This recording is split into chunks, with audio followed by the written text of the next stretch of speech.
No forgiveness! No mercy! Never!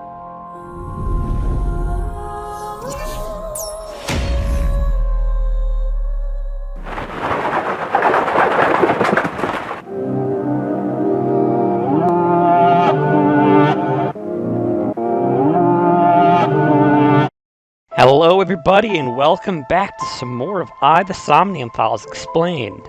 Although, we're not specifically explaining the contents of the first game, as I know I have some timelines I need to finish, and I promise you I will be getting to those. However, as seen by my upload the other day, the ARG for the sequel to the Somnium Files, the nirvanA initiative, has started up. For the purposes of clarification, this project is going to be titled Hidden Bats, similar to how the first ARG was titled Lemniscate. This is to help differentiate the story of the ARG from the story of the game itself. With that out of the way, I want to stress that this ARG is very much ongoing, and the nature of information and context will shift as more information is revealed and more events happen. So take anything moving forward with a grain of salt and with this knowledge. Before we go into recent coverage, I feel it's important to cover at least on a basic level the story we've seen thus far in the trailers, including the very beginning. This is going to include information from my previous news videos on nirvanA Initiative, so if you've seen those, this will be familiar and a nice refresher. And if you haven't, well, here it is all in one location. June 28th, 2021 was a crazy period of time in the Uchikoshi fandom. This is the 5th anniversary of Zero Time Dilemma's release, and Spike Chunsoft decided they wanted to play with fire. They posted a strange graphic on their Twitter of 9 severed eyeballs with the caption, "Truth is only an illusion. Can you see past it? Hashtag 9EyesTV."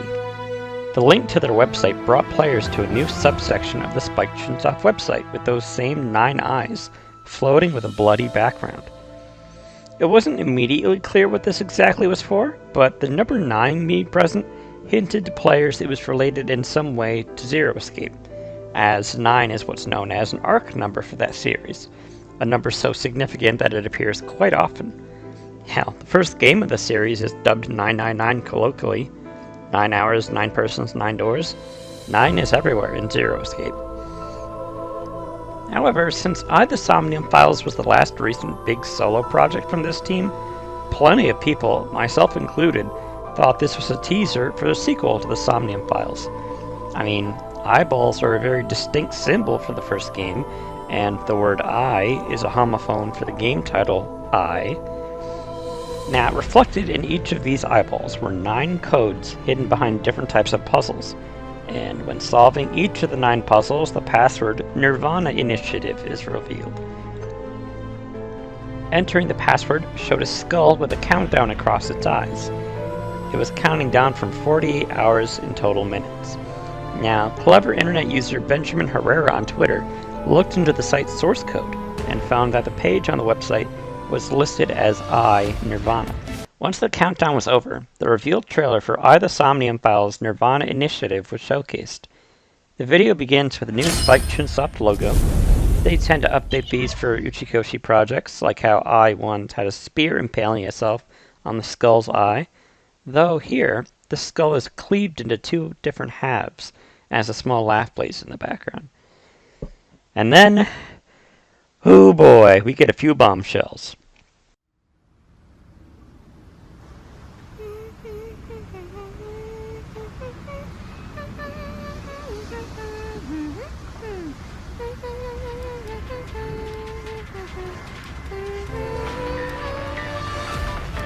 And older Mizuki Okiura is playing 999 on an in-universe equivalent to a PS Vita or Nintendo Switch. It's not exactly one or the other, kind of like a mix.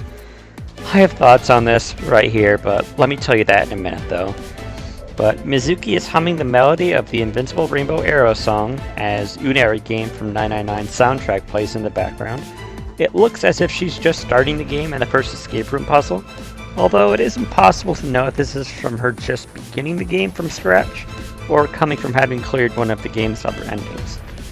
As if you aren't aware, 999 and the other Zero Escape titles have multiple endings, and once you clear them, you are sent back to the beginning. It is funny to note, though, that this is the new version of the game included in the nonary games, as we can tell via its UI. You should totally buy the nonary games, as it's frequently on sale and contains 2 of gaming's best stories in one package, by the way. On the back of Mizuki's console, we can see a sticker of Ada Rabbit, a neat little tie to both her character in-universe, and also a reference to Zero the Third from Virtue's Last Reward, as that is what Ada Rabbit is in reference to. Interesting, and perhaps the most striking element from this trailer, if you're not a nut for Zero Escape lore like I am, we hear the voice of Aiba, but we don't see Date anywhere. Aiba even says Mizuki needs to take this mission more seriously because she's not like Date, but strangely the way she speaks about him is as if he's no longer around. Mizuki reveals she's teched up her metal pipe, and she has the Aiba implant replacing her left eye, and then cut to title reveal, as well as a specific destination that this is by Team Zero Escape. Now, this is huge. This is the first time that we've heard of this group as Team Zero Escape working on these Uchikoshi projects at Spike Chunsoft. And it's so weird they would start calling them that now, especially since Uchikoshi is primarily working at Tokyo Games now on his projects such as World's End Club and Tribe 9, Kazutaka Kodaka of Danganronpa renown. And Zero Escape as a series is supposed to be finished. So the question is, why? Why would they specify this now, and not for, say, the nonary game's release, or Zero Time Dilemma, or for the first Somnium Files game? What about now brings about this decision? So, for now, the universe of Zero Escape exists as a fictional property within the world of AI The Somnium Files. We saw this back in I-1, where I pointed out that there were advertisements for both projects in Shibuya's loading screen, and there is also a reference to Gintaro Hangu from 999 within the Matsushita Diner within Mayumi Somnium. Initially, these are cute Easter eggs, but now, are they just Easter eggs, or is there more to this? I won't go too in-depth with this theory, as it involves major spoilers for the entire Zero Escape trilogy, but I'm gonna simply refer to a character named Kyle that people who know will know what I'm talking about. I believe this subtly reveals the fact that Mizuki is playing the role of Kyle by literally playing 999 in this scene. I can't explain any further than that. Whenever I do Zero Escape Explained, I'll return to this point and explain it in way more detail. But for now, with that out of the way, we learned that this game is going to be releasing in 2022 sometime in the spring. Next up, we have a new trailer that launched on January 27th, 2022. Yes, we did go an entire half a year without any bit of news whatsoever. I'm fine. This is fine. This was perfectly fine. In this trailer, we pan out to a baseball stadium with an older Mizuki. She recognizes a corpse that is sorrowful over its discovery, and then confirms this corpse is only one half of a corpse. We then cut to a television station where we see that things are immediately interesting here. Iris and Mizuki are here visiting the station, but it's distinctly not the Mizuki we were just with. This is the Mizuki of 6 years in the past. Ergo, this scene here is shortly after the events of I-1. And so we're going to have 2 time periods where the story is going to be happening. 6 years before and present day. To avoid confusion from this place forward, I'm going to refer to the time where Mizuki is older as the present, and the time shortly after I-1 as 6 years in the past, or just the past. I know it's tricky having spent so much time with I-1 that you might think of this time as the present, but we'll go like this for consistency's sake. Now, we see an explosion in the TV studio, which is named a Maybe TV. Iris has a quote about body teleporting from a parallel world, which brings to mind the half body we saw from the baseball stadium. So it seems that one half of this corpse was discovered via the explosion in the TV studio in the past, and the other half showed up in the baseball stadium in the present, as Mizuki was here to witness both. It would make sense that she would recognize the other half of the corpse. We also see Boss here, implying Abyss is involved in this case even before the discovery of the half-corpse. And then we get a newcomer. This is Karuta Ryuki. He's an agent with Abyss, and a sinker like Kaname Date was, although he's noted to be a new sinker and more of a rookie investigator. And his personality is said to be a bit more reserved and gentle, which contrasts with his own AI unit that's implanted in his left eye, Tama. She's said to be very stern and motherly, but also has a sadistic side. One note about Ryuki that's important is that both of his parents and his brother are both deceased, an event that has left a lasting scar on him. Now, also interestingly enough, we hear Pewter's voice in the present time talking about how half of the body is an exact match genetically with the right half that was found 6 years prior.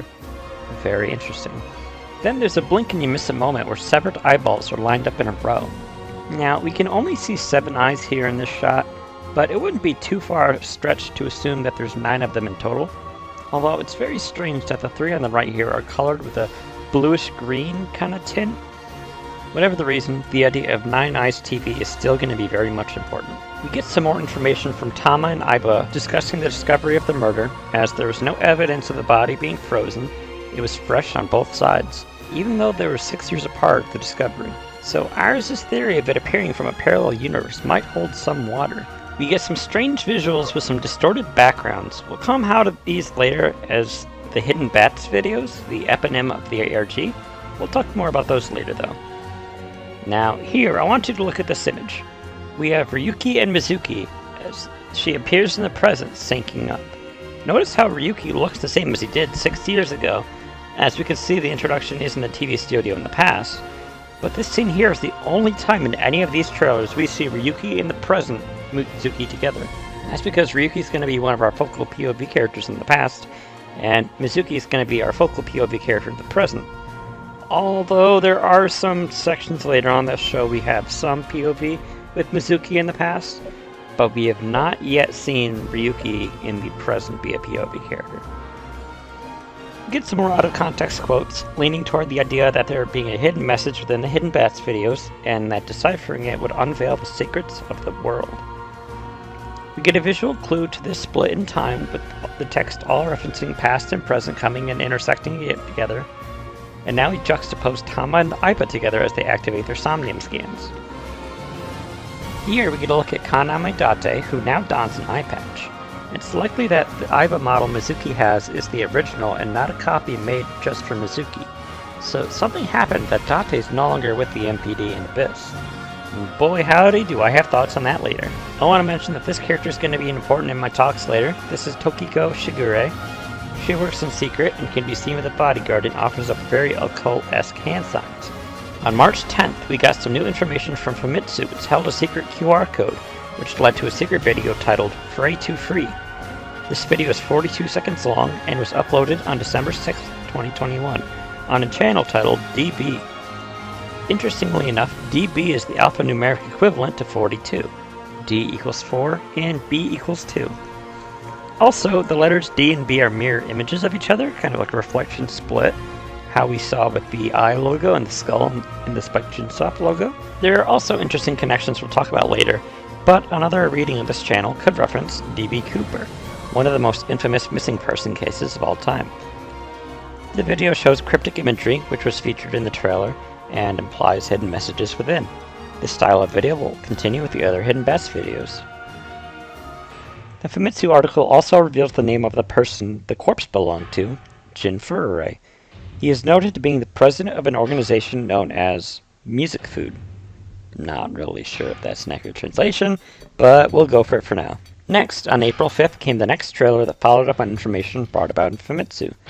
The Spike Chunsoft logo once again is displayed in a unique fashion, hosted on 9 television sets arranged in a 3x3 square. Again, keep this in mind as we're going to be seeing this set up again real soon. This is of course calling back to the 9 Eyes TV slogan we first learned about the game with. The trailer begins confirming Jin Furure's name and the full name of the studio, Studio DeVita. Mizuki explains her desire to know about more of the case as it changed her life permanently, referring to her missing eye. It's likely that the event where she loses her left eye happens during the initial scene of the studio. Also note here, one of Momo Kumakura's goons, as well as Momo himself, is present at the studio for the game show being presented. Here we see Ryuki questioning Tokiko Shigure about a number of topics, but we can glean some information. She knows the victim, Jin, as she refers to him by name when Ryuki asks where Tokiko was around 6 AM on the 9th. Another thing is that Ryuki has an option to ask Tokiko about the Bats 490 video, a topic we'll return to soon enough when we return to modern day events. Here we see a sign inside Ryuki's VR investigation posted on the right half of Jin's corpse that shows the Fray to Free QR code much clearer. Next we got a scene of Ryuki investigating what looks like to be a laboratory. In truth, this is the Horidori Institute of Genetics, which is run by Chikari Horidori. Here we learn of a new gameplay mechanic of Wink Sync, where Ryuki is able to confirm if a subject is lying or not, without needing to be full-on sync with them. The subject at hand is essentially if Chikari has seen the Bats 490 video, which Ryuki is able to confirm that Chikari has indeed seen it. We move forward and find that Ryuki is going to sync with Chikara anyway, but the scene it transitions to is actually a clever edit, as it's Aiba exploring this sync, and is in fact a continuation from the scene in the last trailer where Ryuki and Mizuki are syncing together, which Mizuki being the syncer here. We can tell this is Ryuki's Somnium because of Abyss Grade Evolver here, and the interrogation room, as well as Ryuki appearing in the Somnium. It's likely his Somnium surrounds the event that killed his parents and his brother, as he harbors massive amounts of guilt over it. The interrogation room implies it's possible he was interrogated over the incident, which definitely would inspire traumatic memories over the situation. We return to Studio Davida, in the moment the corpse appeared on the scene, and we can confirm that Momo Kumakura is here on the scene, and everyone from the last trailer is also present. Then in this next scene we have Mizuki from the past fighting off some goons in hazmat suits. Except, those suits look familiar. Yes, those suits are 100% identical to the hazmat suits as seen in Virtue's Last Reward. I won't say where they appear or why, because it is related to spoilers, but this again brings to light another allusion to Zero Escape, which just has no specific reason that we can see immediately, so strange to this point I find it hard to believe it's anything else other than intentional. We get a blink and you miss a segment where Ryuki deduces that the right half of the corpse is missing one of its back teeth, and a scene of Pewter in the sync room in the past where he confirms that Mizuki lost two very precious things due to that incident. And it's confirmed here that we're actually going to be seeing through Mizuki's eyes 6 years ago as well, and not just Ryuki's like I mentioned before. Then here, through Ryuki's eyes, Tama explains the Batport 90 video decoded message leads to a research institute, i.e. the Horidori Genetics Institute we saw earlier in the trailer, confirming a connection between the two. Then we see Mizuki in this same facility in the present, surrounded by a large number of figures in the hazmat suits from Virtue's Last Reward, solidifying a connection between these parties. Interesting though that in the present, so they're throughout both in the past and in the now times. Then we get a look at Iris and Amame Doi in the Sakiba Girls High School, although it's a bit weird since it's in the past and it's Ryuki talking to them. But we know that Amame is older than a high school student by the end of the first game, so it's unclear why she's here. I guess that'll be answered in the game. Maybe she was just held back a lot. The trailer ends with more out-of-context quotes and a confirmation of the release date of June 24th, 2022. A slight delay from the spring 2022 deadline, as that's technically summer by the exact wording of it. Now, from this point on, things were relatively quiet until recent. Beginning on May 5th, the Spike Chunsoft Twitter account posted a link to the strange website dubbed the Sonaiku Foundation. Now, this is a minefield for lore and theory crafting. First, we'll go over the details of the website, and then we'll dive into theory craft territory next. I'm going to start with a page that Spike Chunsoft tweet linked to, as it's a subpage of the Sonaiku Foundation website and not the homepage, and it's titled Hidden Bats. We saw 9 television sets arranged in a square, and hey now, I see where this is coming back around. We had another 48-hour countdown, as well as a single video being able to be played in the center monitor, with 2 hourglasses taking up the top left and the bottom right monitors. The video in the center was labeled Bats 489, and was uploaded unlisted by another hidden YouTube channel titled Hidden Bats. There's also a new Twitter account that linked to this hidden page, similarly titled Hidden Bats. The Bats 489 video is 3 minutes and 45 seconds long, and features a similar video style as the Bats 490 video in Free to Free, except this time there are polygonal animals and shapes accompanied by letters and symbols in an obvious effort to hide coded messages. I'm not going to go through and explain every single combination, as that work has already been done by Mori and that Skitty Pink over in the AI The Somnium Files Uchikoshi Somnium Discord. There's an Excel sheet that has been made up that covers every single code in the video, and I'm going to link it down below. Next, we're going to move back to the main page of the Sonaiku Foundation, as there's plenty here for us to discuss. The top of the page shows a background image of a rainbow with the message, "We are dedicated to resolving missing persons cases as quickly as possible." Headings up top show the Sonaiku Foundation logo, news, about, and patrons. Patrons is the link that leads to the Hidden Bats subpage, meaning the creators of the Hidden Bats videos are benefactors for the Soniku Foundation, which isn't great. So we have a direct link from the Soniku Foundation to the Hidden Bats videos to the Horodora Research Institute. Keep this connection in mind. I will be following it up in the theory section of this video. Anyway, heading to the news section, we get quite a few topics the Soniku Foundation has updated on during the month of April. April 1st, 2022, PDT. Kagura Iwato appointed president. Soniku Foundation is pleased to announce that Kagura Iwato has been appointed to the position of president effective April 1st. Below are Iwato's remarks on the appointment. The primary goal of the Soniku Foundation is to assist in solving missing persons cases that cause so much misery and sadness.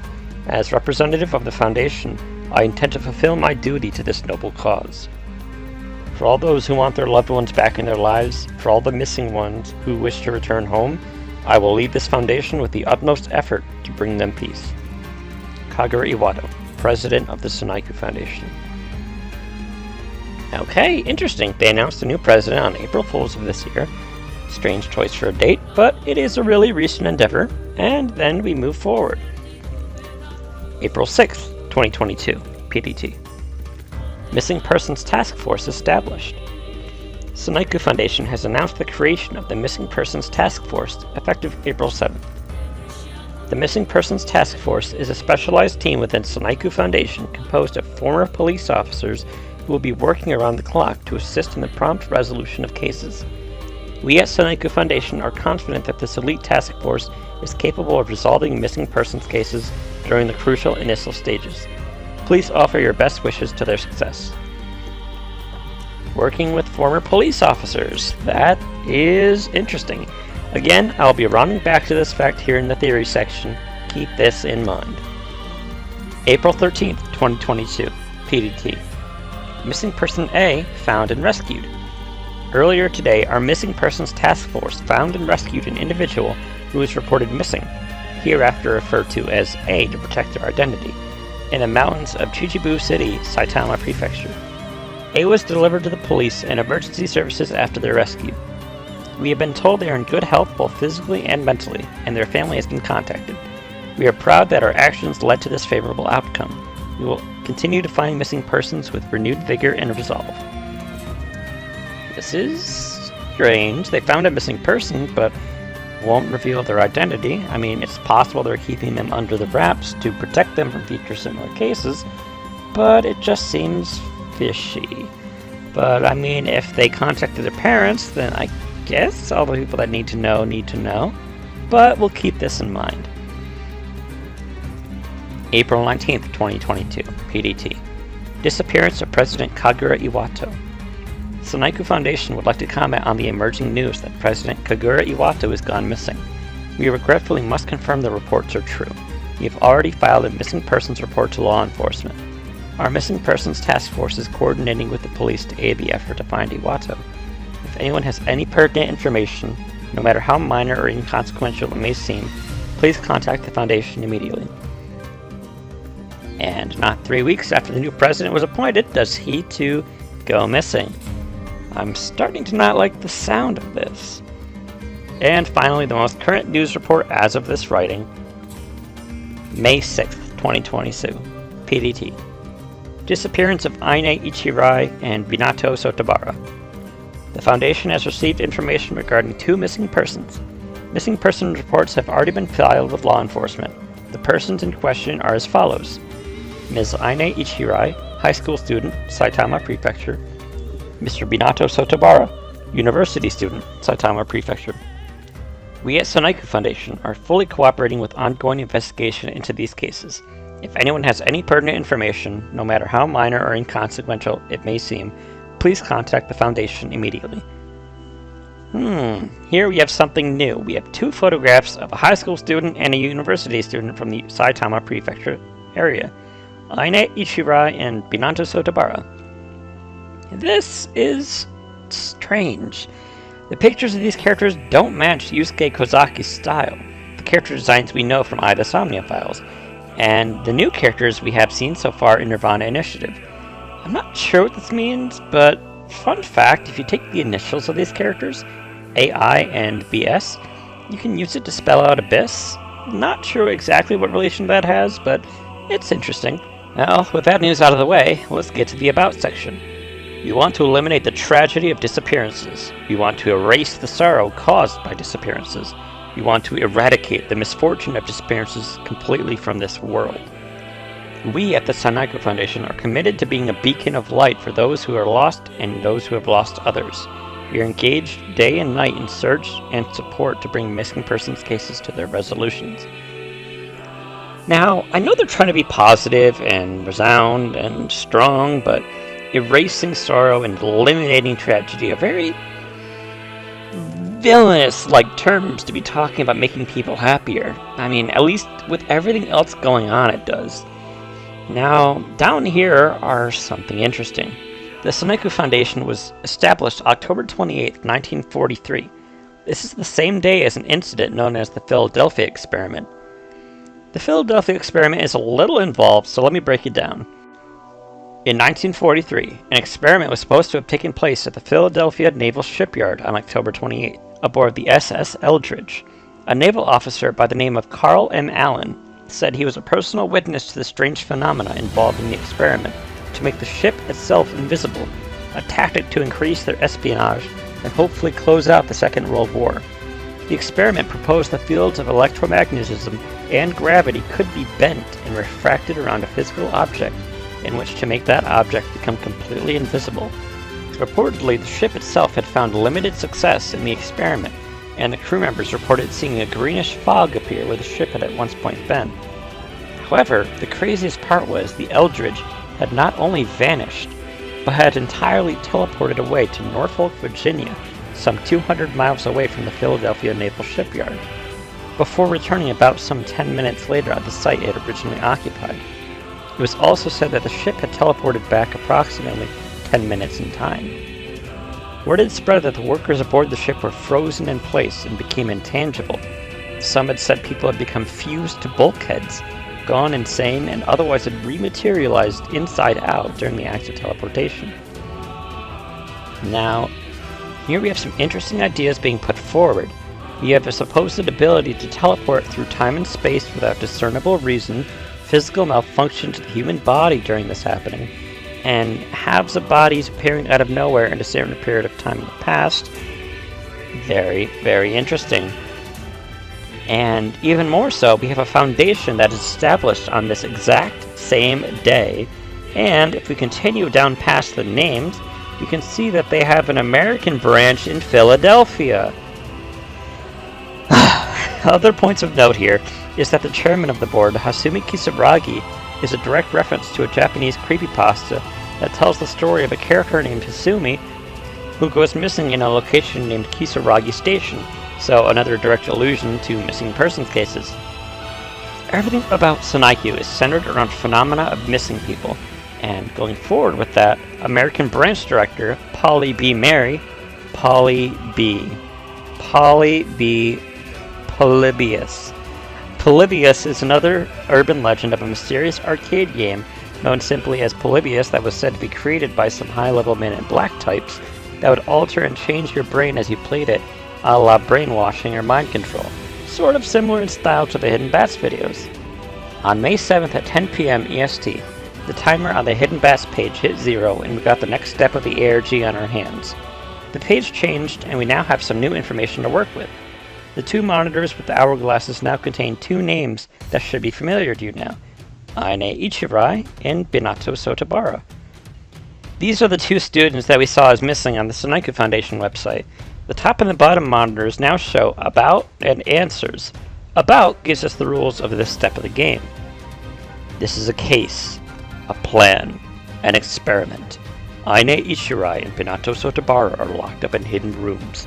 Placed in each room is a smartphone which is only activated for 21 minutes at a fixed time. At a fixed time, once every 2 days, and a box with a 9-digit lock. The phone cannot be used freely. The box cannot be opened without solving a riddle. Please help us save them both. With your help, we can resolve this in the best possible way. How to? Compare information from the missing person and the Bats 489 video. The answer is the nirvanA spell. If the nirvanA spell is correct, a 9-digit number will be displayed. When that number is communicated directly to the missing person, the plan will proceed. After this, 2 new Twitter accounts go live at the same time, at Aine Ichirai and at Binato Sotobara. Aine begins tweeting first, both in Japanese and in English. "Where am I? I'm trapped! Somebody help!" "I'm in a dark room with no windows. I'm so scared right now. I was going home with everyone from cram school. I remember buying chocolate at the convenience store, but nothing after. I seriously can't remember anything. Was I kidnapped? My head hurts so bad. There's some kind of box here. It has buttons with numbers. There's a piece of paper that says, 'Solve the puzzle.' What is this? I'm supposed to solve a riddle to escape? Please, anyone who can see this, I need your help. I have to enter a 9-digit code on the box. Is it a riddle? Please, if you know the number, reply and tell me. Please, I don't want to die here." The image on the last tweet is exactly what the players needed to help out. It showed an image of a blue snake, a yellow penguin, and a white giraffe. Using the Excel document made up, compiled the animals and symbols, the code PAN was found. Using this, you would click on the bottom monitor that says answer on the website to enter the nirvanA spell. Also, keep in mind that wording. I have thoughts on that later. After inputting PAN, we get a 9-digit number, 7788888153. But we're unable to get a response from Aine before her phone shut off. It's unknown at this time if she was successful in unlocking the box. Well done. Please reply to Aine Ichirai with the following 9 digits. Until next time. After 21 minutes passed, Aine's phone shut off and we didn't hear anything about Binato for the entirety of the night. On the next day at 10 p.m. EST, Binato's Twitter started posting, again in both English and Japanese, and there was approximately 1 tweet for each minute. What is this? I'm in some locked room somewhere, and the door won't open. I remember heading back home from college, but I straight up can't remember anything else. Did someone kidnap me? There's this smartphone too, and it only connects to Twitter. And there's an account with my name. There's also this big box here with a number lock. And a paper here too that says solve the puzzle. Do I get to leave if I solve it? Seriously, what kind of escape game is this? This can't be happening. I can't believe this. Anyone reading this, solve this for me, please. If you know the 9 numbers, tell me. And then we get a picture which unlocks the next spell. It has a red frog, an orange bat, a black turtle, and a green rabbit with the word news opposite it. Now, this puzzle was neat. First and foremost, if you took the letters in the word news, you can see a sort of pattern here already. But let's lengthen it. North, east, west, south. And from this, we take the codes from the animals to our handy-dandy Excel sheet to get the code 4134. Now, taking this, we would apply 1 code to the next. For north, we take the first number, 4, and count to the 4th letter in the word north, which is T. Then for east, we take the second number, 1, and so on and so forth. The word we get at the end of this is test, and so we input the nirvanA spell and get the following, 117247967. If you continue to prove proofs of proofs, eventually you will reach something unanswerable, something that is impossible to prove. Our existence is based on that unprovable something. Can any of us say that we really are alive if we exist on that foundation? Are you really alive? Can you prove it? We are alive because our brains emit electrical signals. What is that electrical signal? What is an electron? What is a subatomic particle? What is the universe? What does it mean to exist? Our existence is working backward from that unprovable end. What am we? We know. Until next time. And yes, what am we is what it says, and no, I do not believe this is a mistake. Uchikoshi stories are not strangers to having messages like this that grammatically don't make sense and tend to have a double meaning. Virtue's Last Reward has 2 right off the top of my head. 2 milkmen go comedy, and if the 9th lion ate the sun. These each held double meanings and are each not technically correct. Similar to what happened with Aine, Binato's phone shuts off before we can get confirmation of what's inside the lockbox. As of the current moment, this is the most current event in the ARG, although there are a few things that have been deduced behind the scenes.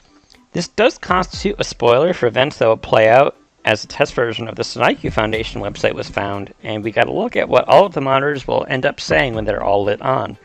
If you want to keep this information secret until this happens in the story, here's the timecode to skip to. Now that that's set, this is the image we have. So, from top to bottom, left to right, we have Aine Ichirai, About, Lumina Rikujo, Kairo Gushiki, the Center Bats 489 monitor, Faya Hanadate, Mariha Monzen, Answer, and Binato Sotabara. So we know 4 new missing persons in addition to Aine and Binato, which kind of shelves the idea that their initials being Abyss means anything special. However, we get some very interesting information from this knowledge, and now we're going to go transition into the theory section of this video. Everything from here on out is theory, and not confirmed information, and could very well end up not being true. But by being theory, I am attempting to guess what will happen, so if I am right with anything, I guess be warned now that you may have heard it here first. Anyway, I have a lot of stray thoughts, so I'm going to try to tackle this bit by bit. Theory 1, Date/Ryuki. Theory 2, the truth of Sunaiku, missing persons, and the connection to Iris. Note, I'm going to be talking freely about endgame spoilers of AI The Somnium Files here for the very first theory and for the second, but I do mean that if you haven't seen the ending of the first game, you're done here. Skip over. And also in the second theory, I'm going to be talking specifically about some spoilers from Never 7, as well as a related spoiler from its sequel, Ever 17, the first and second games in the Infinity series of visual novels by Kid.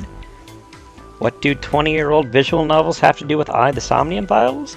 Well, more than you might think. Kid was a development team that made quite a lot of visual novels in the heyday, and most relevant to our cause today being the Infinity series. This is the first set of stories that Kotaro Uchikoshi worked on as a lead writer. They weren't the first games he helmed as a director, though, as those would go on to be the Zero Escape games. But do you know who did direct these games? At least a large chunk of them? Takumi Nakazawa. Not sure who he is? Well, he's currently the lead director of AI The Somnium Files nirvanA initiative. Yeah, this game's not being directed by Uchikoshi, you guys. He's the lead scenario writer, but this is set up exactly like how things were back in the old days with the Infinity series. So, yeah, Uchikoshi already had plenty of parallels to the Infinity series before. We can only expect those to strengthen now. Second, the theory about the true nature of Sunaiku is going to involve elements of the first ARG Lemnis Gate. If you are unfamiliar with the events of the ARG, or again, the late game elements of I-1, also similarly do not watch. These details are integral to the theories themselves, and this is your final warning. Got it? Okay, we're moving along. First, the relationship between Kaname Date and Karuto Ryuki. If you've played to the end of AI The Somnium Files, you know Kaname Date's true name is not in fact Kaname Date, but in fact Hayato Yagyu. This was, of course, before he lost his memory after the Cyclops serial killings case and the 6-year period where he lived in the body of Saito Sejima, which, interestingly, he seems to be still inhabiting now, meaning this game's events do not immediately follow the true ending of AI The Somnium Files, hence why he's still going by Kaname Date and not Hayato Yagyu. It's likely he does not remember his life as Yagyu, codenamed Falco. However, there is something interesting about that name, Yagyu. You see, in Japanese, Yagyu looks like this in kanji. This is intentional, as the kanji for Yagyu can also mean the numbers 8 and 9, Ya-Q. Fitting, as Date's body throughout I-1 exists inhabited by Rohan Kumakura inside prison as a prisoner number 89. That's all fine, that's all stuff we've learned in the first game, you know, it's all dandy, but you know what else is a valid reading of this kanji?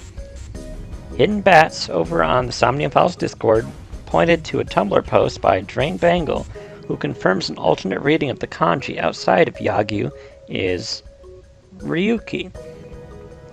Now, with a visual similarity to a younger Hayato Yagyu already being interesting, the kanji of the name being able to read both ways is interesting.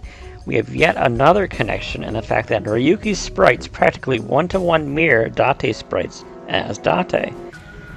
We need more information, but there is a clear connection as to why Ryuki is so intertwined with Date, and I think it will have a lot to do with how he can use Tama, like how Date can use Aiba. Next, I'm going to be talking on all things Sanaiku.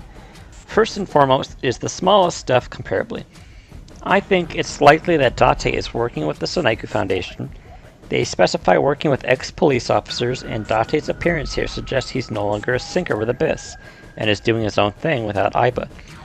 Note that with Date's condition of being in Saito Sajima's body still, not having Aiba means he's not receiving the doses of medicine she had been giving him throughout AI The Somnium Files 1 to contain his hormone imbalances. This means it's very likely we see him behave in ways we're not immediately used to or agree with. And working alongside Sanaiku could be a result of that. Next, Sanaiku's connection with the Hidden Bats videos. So, we previously made the connection between Sanaiku to Hidden Bats to Horidori Institute, remember? Well, in Never 7, there is a character who goes missing, a girl, and before she is found, a geneticist makes a clone of her. Similarly, in the second Infinity Series game, Ever 17, the idea of clones also comes through the idea of a different scenario with a girl named Yu Tanaka. Basically, there are ideas that Uchikoshi and Nakazawa return to in new ways. We've got seeds for the concept of missing people connecting to geneticists who clone those people. It's possible that Sanaiku is doing the same thing. They're gathering as much resources as they can to assist in finding missing persons, but not immediately to reunite them with their loved ones as they may think, but perhaps to traffic them to Horidori to be cloned. Now, that by itself is an interesting theory, but I have some further proof. I'm going to swing by quickly to the Q&A segment that Uchikoshi held after the release of Virtue's Last Reward. I'm only going to specify a specific question so that this will not contain spoilers for Virtue's Last Reward, as Uchikoshi frequently gathers ideas of popular and not so popular thought experiments and quandaries that he uses them in interesting ways in his stories. Obviously, giving you examples here of ones that he has used would contain spoilers for the Zero Escape series, but here in this Q&A, he was asked if there were any that he didn't use. His answer is interesting. It wasn't a thought experiment, but on my notebook where I write down ideas, I also had the following: dissipative system, Monty Hall problem, Gödel's incompleteness theorems, toxoplasmosis, Fourier Adu, Capgras delusion, Frigoli delusion, Sally Ann test, and Project MK Ultra. So, a few of these here ended up appearing in the next title in the Zero Escape series, including toxoplasmosis and the Monty Hall problem, but we have two very interesting ones that I believe he's gone back to the well to use for AI The Somnium Files, and now the nirvanA initiative. The Frigoli delusion is the idea that a complete stranger is someone you know in disguise. The misbelief that people you don't know are secretly the people that you do know that are hiding from you. This condition is named after the Italian actor Leopoldo Frigoli, who was renowned for his ability to make quick changes of appearance during his stage act. Now, this idea plays deeply into AI The Somnium Files with the idea of body swapping, except it's the delusion played out into reality. It's not a delusion to think that Saito Sejima is disguised as the dozens of people he body swaps as. He's literally becoming them. Date, too, subverts this delusion, being a stranger to his own body and yet the most familiar person to him. The next one is what interests me the most right now, the Capgras delusion. The belief that the people around you know have been systematically replaced by identical copies, or clones. So, hear me out. If Sanaiku is working to funnel missing persons cases to Horidori to create clones, this delusion can once again be subverted. This goes along with the idea with the theme of the game being fact versus fiction, truth versus illusion, dreams versus reality. In believing the delusion, even though it seems like it's the most stupid thing to do, yet it becoming the right answer for the best possible outcome. Also, remember the purple-haired lady we saw in the last two trailers, Tokiko Shigure? Well, we have two pieces of information that may link her directly to Sanaiku. First is this screenshot where Tama is investigating Tokiko's somnium, and one of the tasks is to decipher the book and find I. Now, it's most likely not artificial intelligence she's looking for, but possibly the location of Aine Ichirai, AI, the missing high school student who we were communicating with on Twitter. very suspicious. Why would she know where Aine is? Maybe because she's involved with Sanaiku. Secondly, though, and more interesting, is what's known as gorowase. This is a type of Japanese wordplay where the specific pronunciation of words can have hidden meanings or jokes. This is common in Japanese literature and is integral within Zero Escape and even within I itself. The previous theory had an instance of this with Yagyu being comprised of the hiragana for the numbers 8 and 9. Ya-Q. Shigure, on the other hand, is another example of this. It's comprised of Shi, Q, Rei. The Japanese pronunciations of the numbers 4, 9, and 0. 490. Where do we see that number before? Oh shit, it's Bats 490! And this would explain why Ryuki is asking Shigure specifically about the Bats 490 video. Although my guess is this is before he ever suspects that she has anything to do with it. So, Tokiko Shigure is related to the Sanaiku Foundation, which is investigating the disappearance of Aine Ichirai, and Tama is investigating Tokiko's somnium for the location of someone named AI. Seems definitely fishy and almost confirms that the Sanaiku Foundation aren't exactly as benevolent in their searches, which is why they were so insistent on not naming the person named I in the news section. Why name the person you're helping to keep missing and clone? So, what can we do with this information? Well, let's take it one step further. Have you noticed a weird connection with the Sanaiku Foundation? Has there been something strange eating away at you that you can't place? Let me spill the beans. There's a connection to Iris. She is at the heart of this issue. Now, don't get me wrong, I don't believe that she's the puppet master behind the organization, or evil, or responsible, or anything like that. It doesn't obviously make any sense of why that would be, but I just want to be clear with what I'm saying here. There's a startling amount of connections from the Sanaiku Foundation to Iris. Let's list them all out. First, the homepage has an image of a rainbow. By itself, it's not the strangest thing in the world, but you have to ask yourself, why? None of their messaging says anything about rainbows. However, there is one character who is intrinsically linked to rainbows. Iris.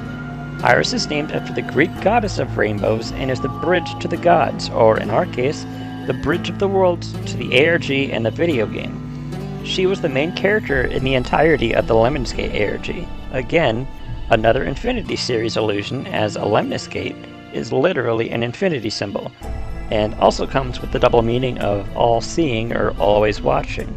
Iris also has a song dubbed Invincible Rainbow Arrow, which, of course, in Rainbow here is in the title, but some of the lyrics have a lot of references to time, the travel through such, and immortality. This old tale of mine, a journey through time, a permanent fire, cold frost on the pyre, fruit never expires, the marble loses shine, the eye clouds by design, that if we believe we can make miracles, even with the devils of time against you.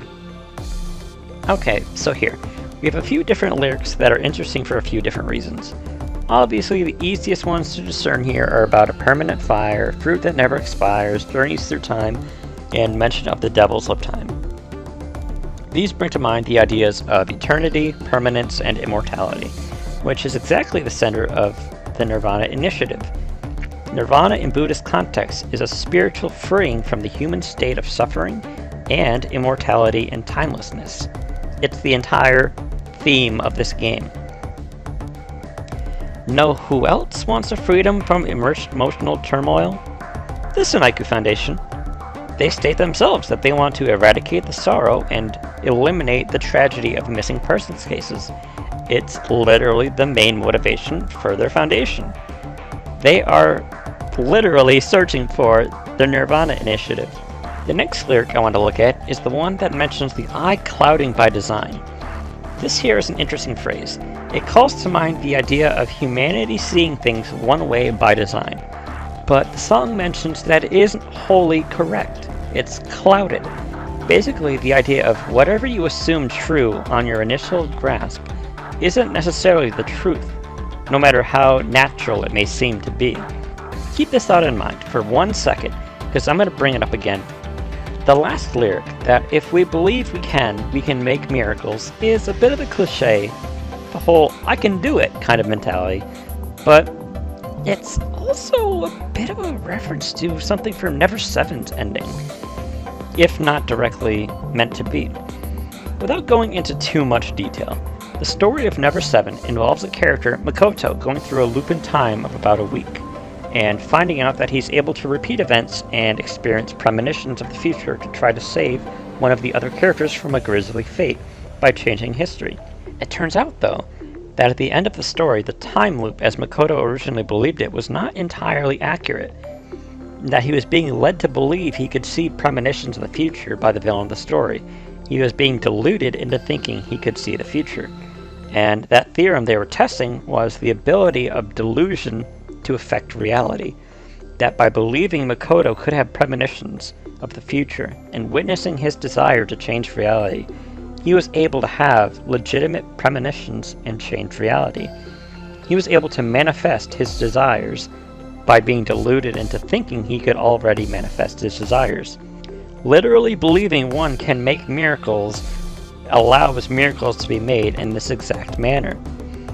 While something of this specific nature is not exactly shown to happen thus far in nirvanA Initiative's marketing, there is one part of it that so far has come up in this very script, and that's the believing delusions part, and delusions affecting reality.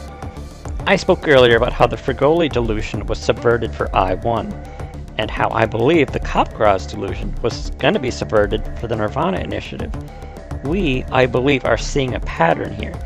Our eyes are naturally clouded because delusion to us says untrustworthy. It says to not follow down this path of logic, to steer clear, to avoid, to heed caution, however you want to say it. Well, what if I told you there is one delusion that we all fell for, that our eyes were all clouded for? And what do you know? It relates back to Iris. During the Lemnis Gate ARG, we are told of a secret society of devil worshippers known as nirvanA. They exist outside of common law space and operate to their heart's desires free from legal trouble in a space similar to what's known as the Bohemian Grove, a place for the rich to do as they please without fear of repercussion.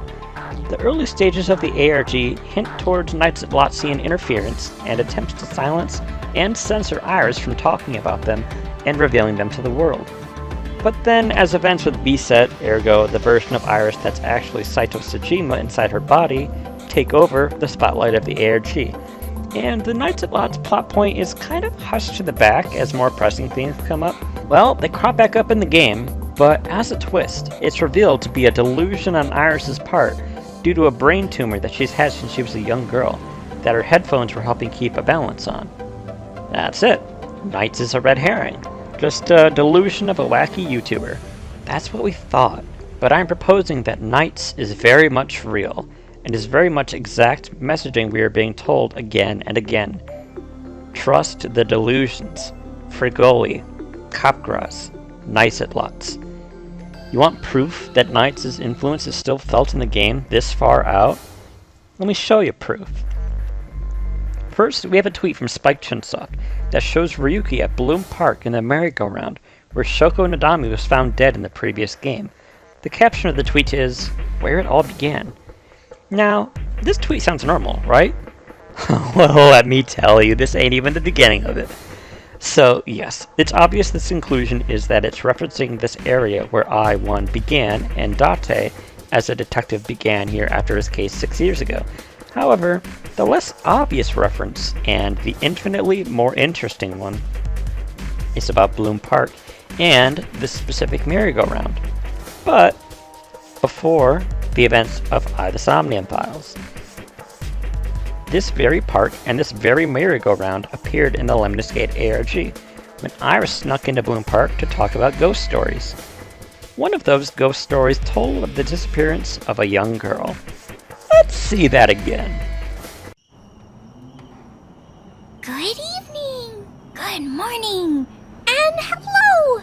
It's the sneaky superstar of the net, Tessa, aka ASET. Today, we're here. We're going to explore an abandoned amusement park, so I have to be quiet. And of course, I'm Trespassing! That reminds me of an urban legend my mom told me once. A family was visiting this very amusement park, and their little girl was riding the merry-go-round. They gave her a cell phone with GPS on it so that she wouldn't get lost in the park. It had an alarm set on it so their phones would beep if she got too far away. Anyway, there she was, riding the horse, smiling and waving, and the whole time, the dad was filming on his cell phone. But for some reason, on camera, her face was blurred out, like she was missing her head. The dad was terrified. He was sweating bullets and shaking, just waiting for the ride to end. But the merry-go-round spun for one more turn. She went around the column, and then... beep! The GPS alarm went off. When the horse came back around, it was empty. Their little girl was totally gone. It was like she had never been there. The mom and dad couldn't believe their eyes. They checked the GPS, but it said she was still right there on the ride. But they didn't find her or the phone. When they tried to call her, the phone was off. They even texted her, but that didn't work either. They were about to give up completely, but then they got a mysterious text. It said, "Daddy, Mommy, I can't find my head." A few years later, after the amusement park closed, they were breaking down the rides and stuff. When the workers were digging under the merry-go-round, they discovered the skull of an elementary school child. They kept digging, of course, but they never found the rest of the skeleton.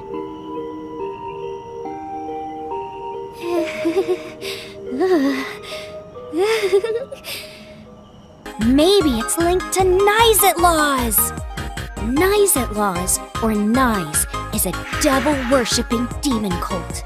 They do ritual sacrifices and torture, dancing into the night around satanic bonfires.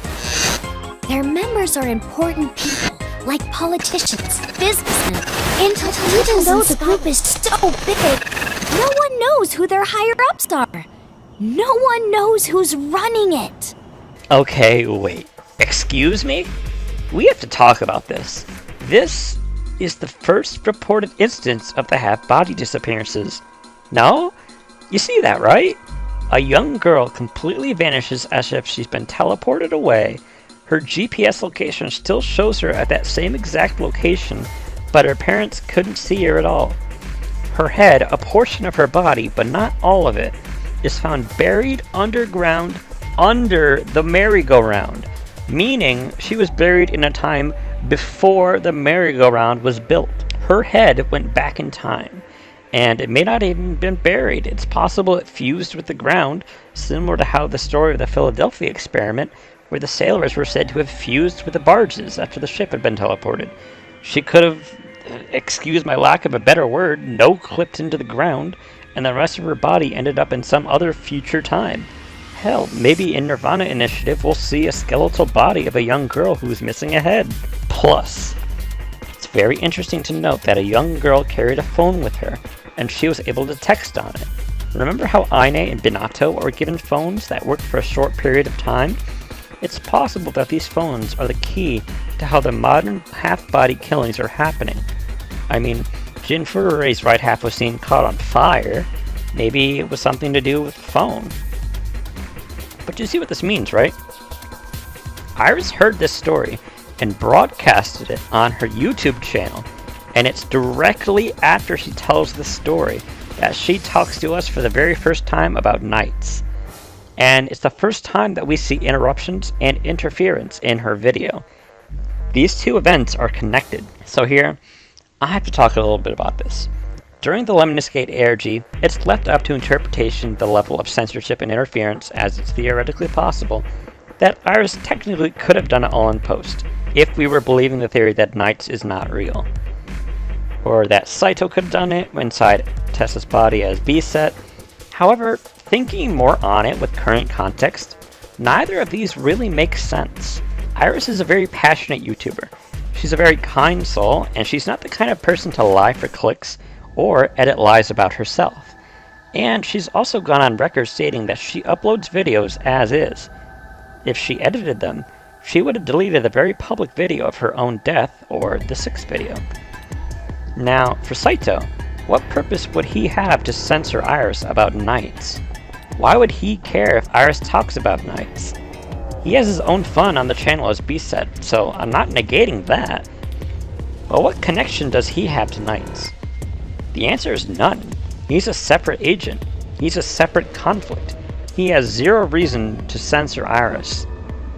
And furthermore, he doesn't even appear on the channel until after GDC, when Knights has previously uploaded censorships in the previous episodes. So, going by that logic, Saito would have somehow had access to Iris's YouTube channel before he got in her body. Why would he do that? It doesn't make sense, and therefore I'm going to say it wasn't Saito that was editing the videos. It wasn't Iris that was editing the videos. The simplest explanation after all this is that Knights does exist and is able to remotely tamper with technology and gain access to video feeds. How is this possible? I'll explain that in a bit, as there is an answer that I am satisfied with, and it will lead to some shocking possibilities. First though, we need to continue with the thought process of Knights editing Iris's videos. They would do this if they're trying to keep their activities out of the public focus, which, on a popular YouTube's front page, that would be very concerning to them. One method that they've used to communicate for Iris to stop is by QR codes. The video thumbnail for the video 6 has a bisected QR code with the left half in the top left of the screen and the right half in the lower right. Now, where have we seen this kind of visual indicator before? I don't know. It's really unique, and I've never seen anything like it before. All kidding aside, here again, we have a tie to Knights, missing persons reports, and this idea of bisection. Next, I want to bring up something small, but the logo for AI The Somnium Files and the nirvanA initiative have been hiding something in plain sight to us for all this time. You can spell out the name Knights using it. Here, here, here, and here. Finally is the name of the Sanaiku Foundation. Sanaiku is an anagram, if you haven't guessed, something Uchikoshi loves putting into his works, and it's an anagram of Naikusu, the Japanese shorthand for Nikes. Yes, it really is. And it makes sense of why this would be. Listen, if you're a top-secret organization that's not afraid of killing people, and some teenager is spilling exactly all your secrets, you'd not hesitate to silence her immediately, right? I mean, they supposedly did that to all their other victims. What makes Iris so special? Why are they playing kind of light with it, just kind of giving spooky warnings? Well, say you have a brain tumor, and maybe you miss a few details here and there. Instead of the Sanaiku Foundation, the name for the group you're spreading rumors about is Knights. And since you're huge into urban legends, you relate it to the Zoltaxian urban legend. I mean, it's the same backward, right? Knights at lots, Zoltaxian. So, what if you're monitoring someone remotely, and you find someone spreading rumors of mostly correct information? You would definitely try to urge them to stop, but silencing them would probably bring more people interested in finding out what she was talking about. You wouldn't necessarily silence them unless you absolutely needed to. This is how I think they'll avoid spoiling I-1 with the tumor, the twist with Knights a lots not being quote-unquote real, and Sanaiku will be Sanaiku, but I think that they'll be who Iris was thinking of as Knights. And finally, how would one foundation be able to remotely affect, monitor, and teleport people away through technology? I did mention I theorized it was through their electronic equipment, after all. Remember some of the iconic symbols we've been seeing thus far. The infinity symbol, the eyes of a lemniscate, always watching, all-seeing, the left eye of Horus, the ideas of these tie into the singular most important technological system in the world of AI The Somnium Files, the Wadget system. The Wadget system was developed by an American tech conglomerate known as Elgord.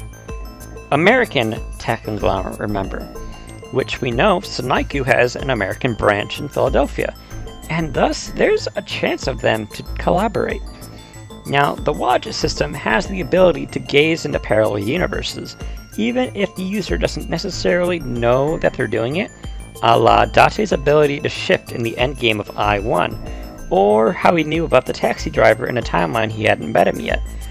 So with all of this, I assume that the ability to remotely tap into technology would be a much easier feat if it was within the same world, much less through time.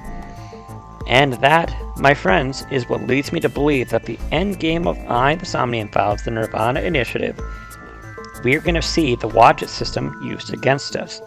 Aiba and Tama will be overwritten, and we may have to put them down permanently. And that is all I have at the current moment. If anything else crops up, I'll add it to the new script, and as soon as enough happens, I'll release a part 2 to this. And I'm also going to get to work on finishing AI The Somnium Files Explained, so there isn't as much forewarning on the spoiler sections. But with that, I want to thank you all for listening to me ramble about this for an extended period of time, and for you all to have a good day. Until next time. No forgiveness! No mercy! Never!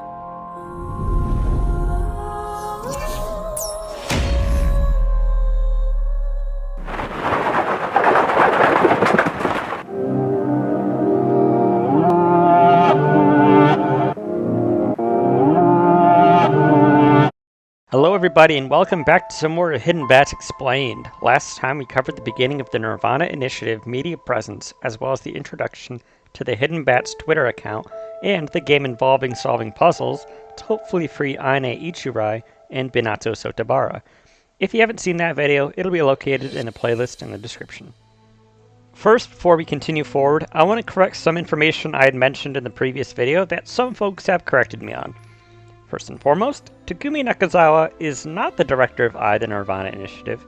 He's involved in helping with the writing of the game alongside Uchikoshi, but the large points I had regarding his involvement stand, as the director of AI The nirvanA Initiative is actually Akira Okada, who was previously the assistant director who worked on Zero Time Dilemma's escape rooms.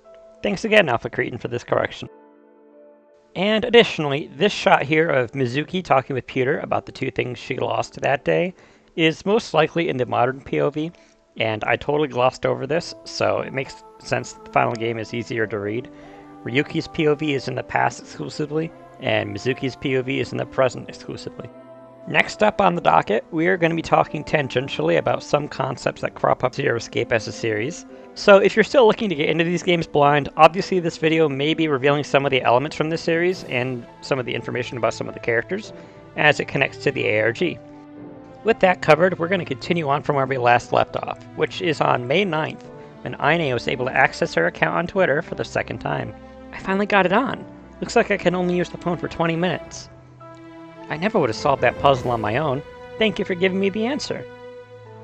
I put in the numbers and the box opened, but it looks like there's another layer. There's another piece of paper. I need another 9 digits. Here's the new puzzle. Please, I need your help. So, the message this puzzle's sending off is our Hidden Bats friend calling Aine a whore. Rude. Anyway, more seriously, this code is deciphered by considering the capital letters at the start of a new phrase. Taking that, we can find the colored animals here.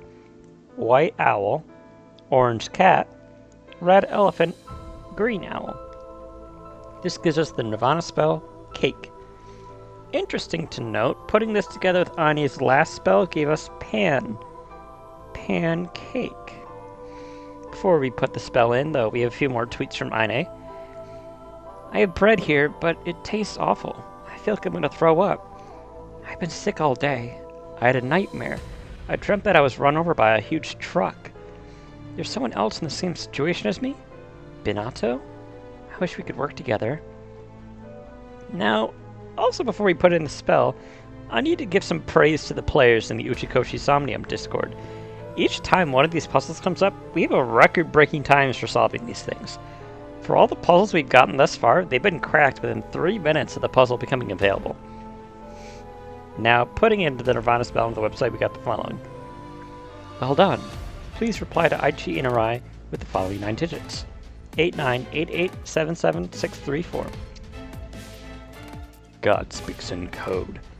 In every generation, God has spoken to the absolute consciousness of the world through code.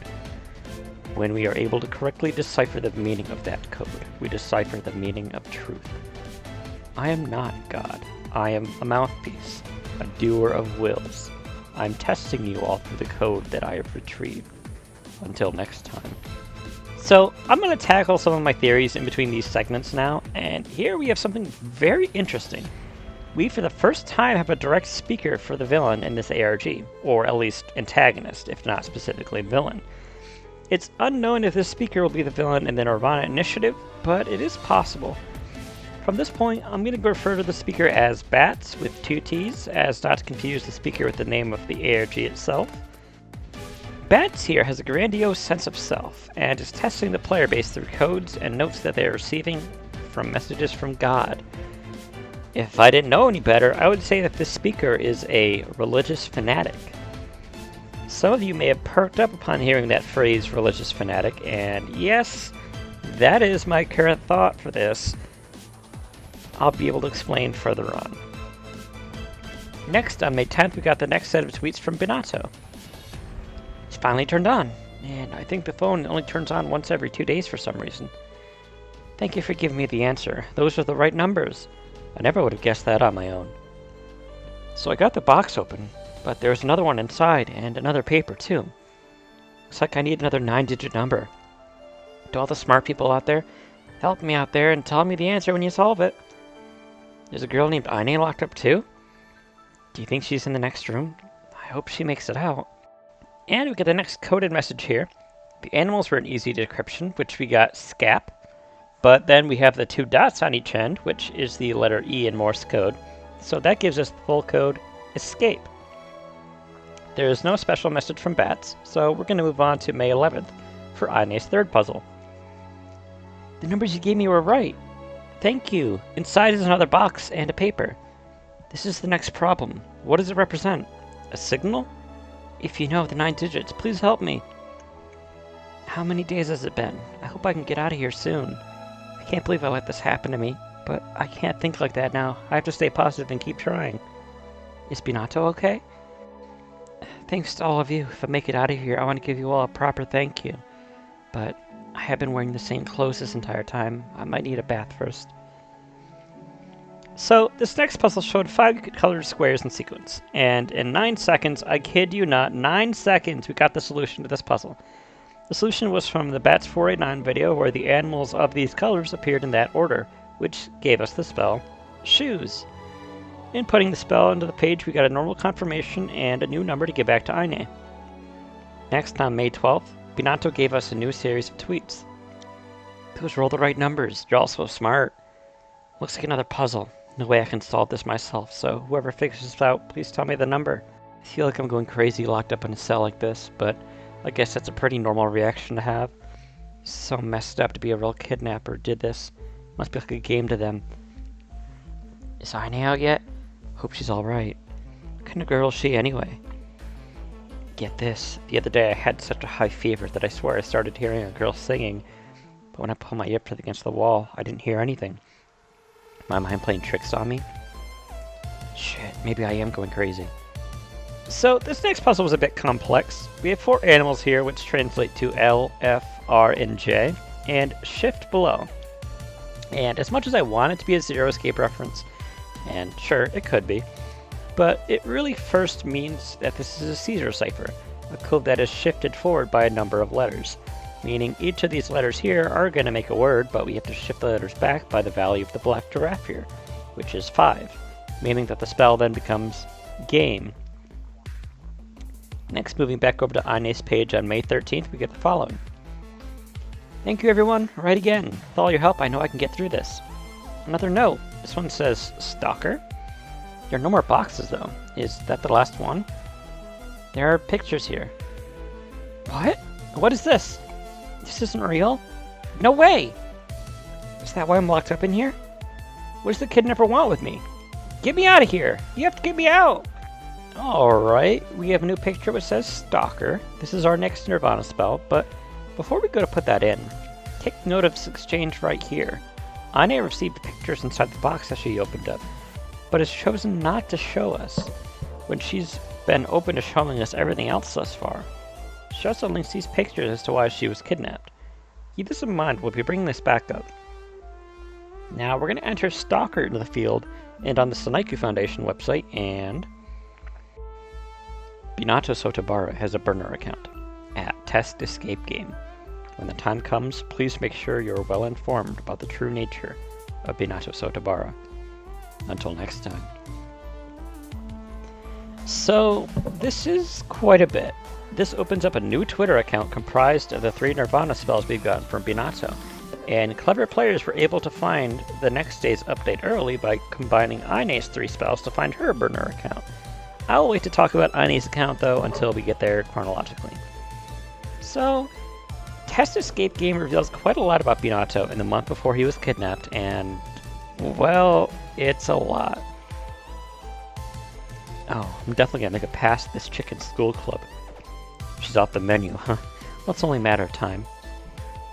Hook, line, and sinker. She's head over heels for me just like I thought. Being an Adonis has its perks. Another chick hit on me today. How many times has it been this year? Even with the mask, my face is just too pretty, baby. Yeah, I already had date plans, but I'm not gonna leave this new chick high and dry, you know?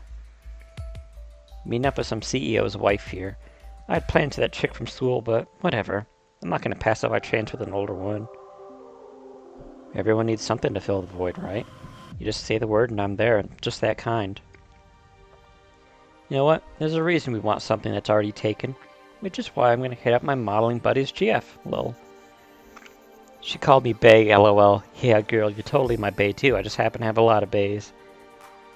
What's the point of being born with good looks if you're not gonna enjoy a little variety? That's why my next target's gonna be the photographer. Married. Just cause there's a goalie don't mean you can't score, lol. Took some necking, but I bagged her. Damn, it's hard to beat this kind of rush. All I gotta do is look into their eyes, smile, and say hi. It's that easy. That's what everyone should be doing, but it just works better for me, I guess. I'm already loaded on dates today. I can't even tell if we're boyfriend, girlfriend, or just friends with benefits. Lol. Not like it makes a difference. All the girls I know are basically my dick as is. I need some new thrills, TBH. A girlfriend of mine wanted to have a talk today. Came over in my casual clothes, not even trying to look good. And she still wanted to bang. Lol. Yeah, I get it. All your troubles go away when you're with me. Join the club. Just got a call from my friend's girlfriend. Hell yeah, I'm booked back to back today. Girls nowadays all seem to want to get married. I think if I said, yeah, sure, whatever, they'd take it seriously. I don't have a perfect record. Some girls do reject me, but all you gotta do is wear them down. Bump into them a few times and you'll get a chance. It's easy if you know where they live. Sometimes, though, I get really bad vibes from some girls. Like, I straight up get a vision that they're gonna stab me. I know a woman's heart that well, I guess. I've been trying to get with this new girl from the agency, but she's playing hard to get. Just gotta plan another coincidental meeting, I guess. Oh, so now I'm a stalker just because I was waiting by the train station? The fuck? Drinking party after work. The boss is bad as fuck, but my target tonight is the new hire for sure. Total bust. Tried to get the new hire a little tipsy and make my move, but she left before I noticed she was gone.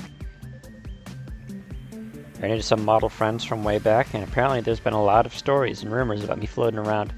Hey, any publicity is good publicity, right? What do you mean I'm following you? No, you've got it all wrong, baby. I'm just doing my due diligence, researching your likes and interests, so we can be friends. Why you gotta tell me off? Okay, new hire, round 2. This time I've got her.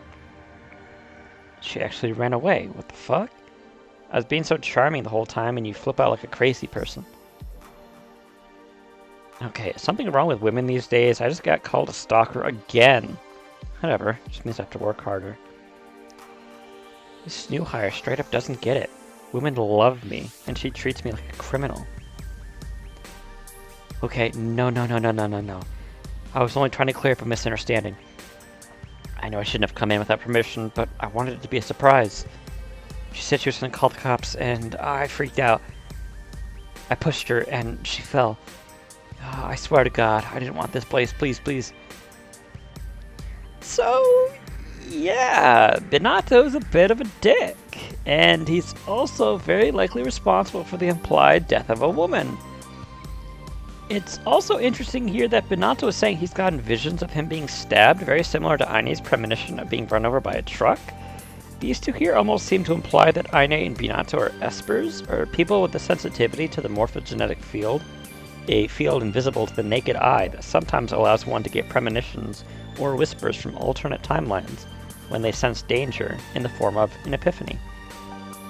In Zero Escape, there exist espers that use this ability unknowingly, like I assume these two are here, such as Carlos, who is a firefighter and would get senses of roots in burning buildings that would lead to unsafe to enter. This would explain Aine's code here as Stalker, as obviously Benato exemplifies that to a T. Now, let's head over to Benato's Twitter feed on the 14th. Thank you so much. The numbers are right. Thank you. You're the only reason I'm even making it through this. No new box this time, but there's a paper. It says Thief on it. There's more too. It looks like pictures. No way. Are you fucking with me? This is messed up. Are you working for the boss or something? Fuck. Enough of this puzzle bullshit. Let me out of here. Whoever did this to me is reading this, right? Cut the shit right now. What are you trying to get out of this? Now, Benato's reaction here is similar to that of Aine's. He sees some pictures and similarly freaks out, and also similarly chooses to not share the pictures with us. You can then assume that the pictures are in fact the reason that these characters are here, and are directly related to the event on their burner accounts of their crimes. As we saw on Aine's account, Benato's new spell is Thief. Entering that in reveals Aine's burner account similarly to how Benato's was revealed. Pancake shoes. Guys in my class laughing their asses off at some stupid story. It's fucking frustrating to listen to. Convenience store in front of the station. Too easy, lol. I'll pay them a visit. Scored 3 gummy candies and 3 chocolates. Not much, but it was fun. At the old bookstore today. Cameras have a blind spot, but the books are wrapped and set off the alarms at the door. Staff look like pushovers. Should I go for it? Bugs cutter up my sleeve, cut the wrapping off, put the book in my purse. Easy. I'm up to 3 now. Got a call from my friend complaining about how she got dumped and now she's taking it. Yeah, I'm so interested. Sorry for your loss. Now shut up and stop bothering me with your shit. Monk is probably the easiest to steal, but I don't think it's worth it.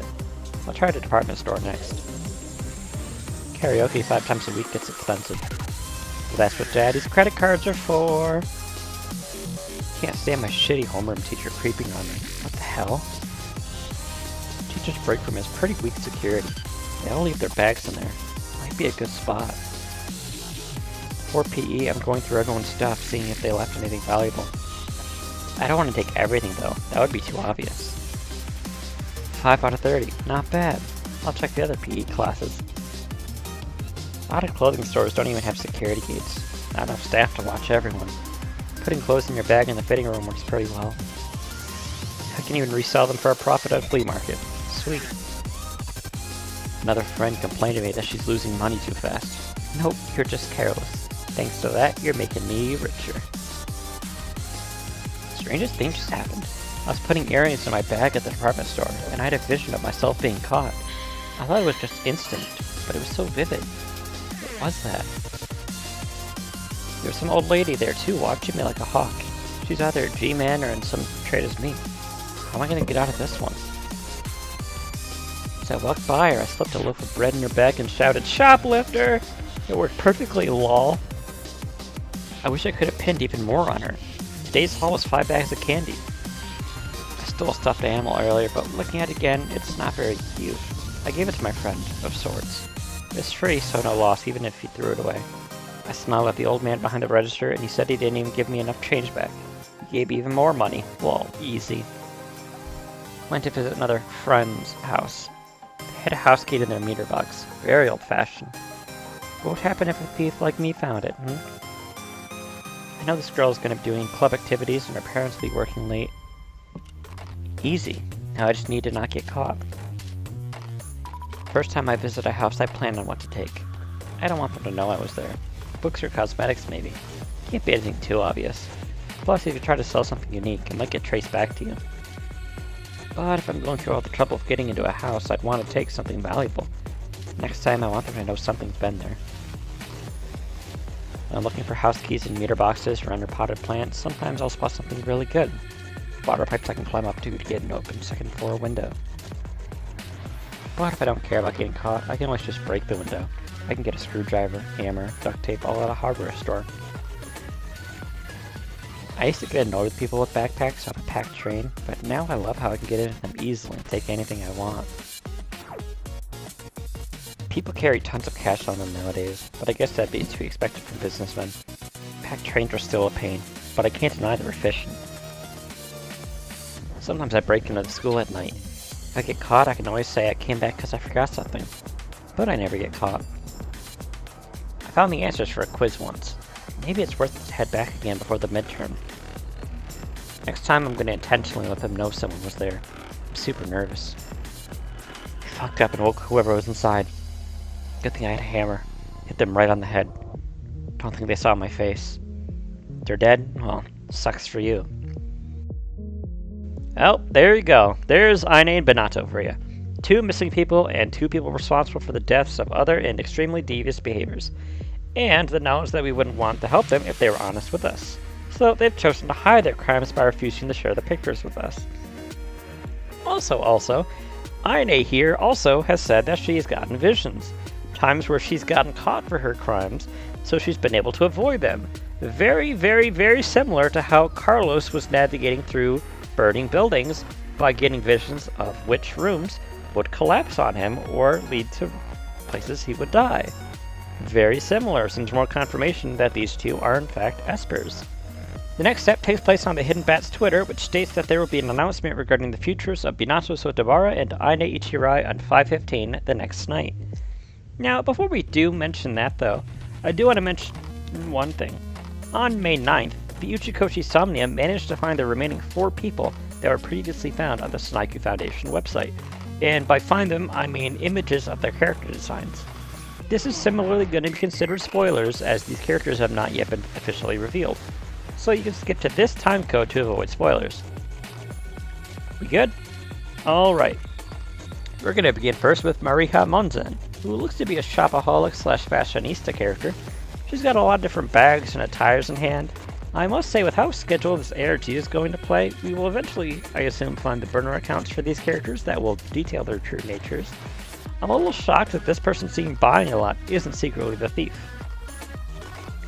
Anyway, next up is Lumina Rikujo. She looks to be in a library and is reading through some leaflets. I can't wait for her to literally own the Death Note. Next up we have Faya Hanadate, and she looks like a professional sort of woman, like a lawyer almost in the vein of Sai Tsujima from Persona 5. And finally we have Kairo Goshiki, who looks to be in Shibuya Square. I could be wrong, but I've seen Shibuya in enough games and pictures in real life to get at least some familiar architecture of the background. On May 15th, Aine and Benato each put up a tweet, followed by the Hidden Bat's tweet. Balance experiment. This will decide Aine and Benato's fate. Rules. Compare likes and retweets for Aine's and Benato's chosen tweets. The higher total is rescued. In a tie, both are rescued. 2 lives hang in the balance. The choice is yours. Deadline 5/16, 7 p.m. PDT. Hidden Bats. So here we have the method in which we can save Aine, Benato, or both. Whoever has more likes and retweets by the 16th will be saved, and if the balance is struck, meaning if we can find the center of 2 halves, wink wink nudge nudge, we can save them both. Now, I want to mention that the way the Bats has spoken thus far, especially in this tweet concerning specific language, has harkened back to Zero Escape. If I had to liken it to a specific character, I would say it's most similar to Zero the Second, from Zero Time Below. Let us begin. Life is simply unfair, don't you think? There are moments when a single snail can make a world go extinct. 90 minutes. When next you wake, you will have forgotten everything that just happened here. A decision game? The lives of you, me, and the human race hang in the balance. These similarities are starting to become deafening, don't you think? Now, for my involvement in this, I chose to like and retweet both tweets, as even though they are deplorable people who have obviously done a lot of wrong, I have to go against my better judgment. Everything in this game thus far has told me it is wiser to go against my better judgment. Believe the delusion, avoid the clouded eyes by design. I put my support out for them, and hope you can save them both. Obviously, their crimes are something they should answer for, and I believe they should be alive to answer for them. On the next night, the events came down to the wire. For nearly 23 hours, the votes were split evenly.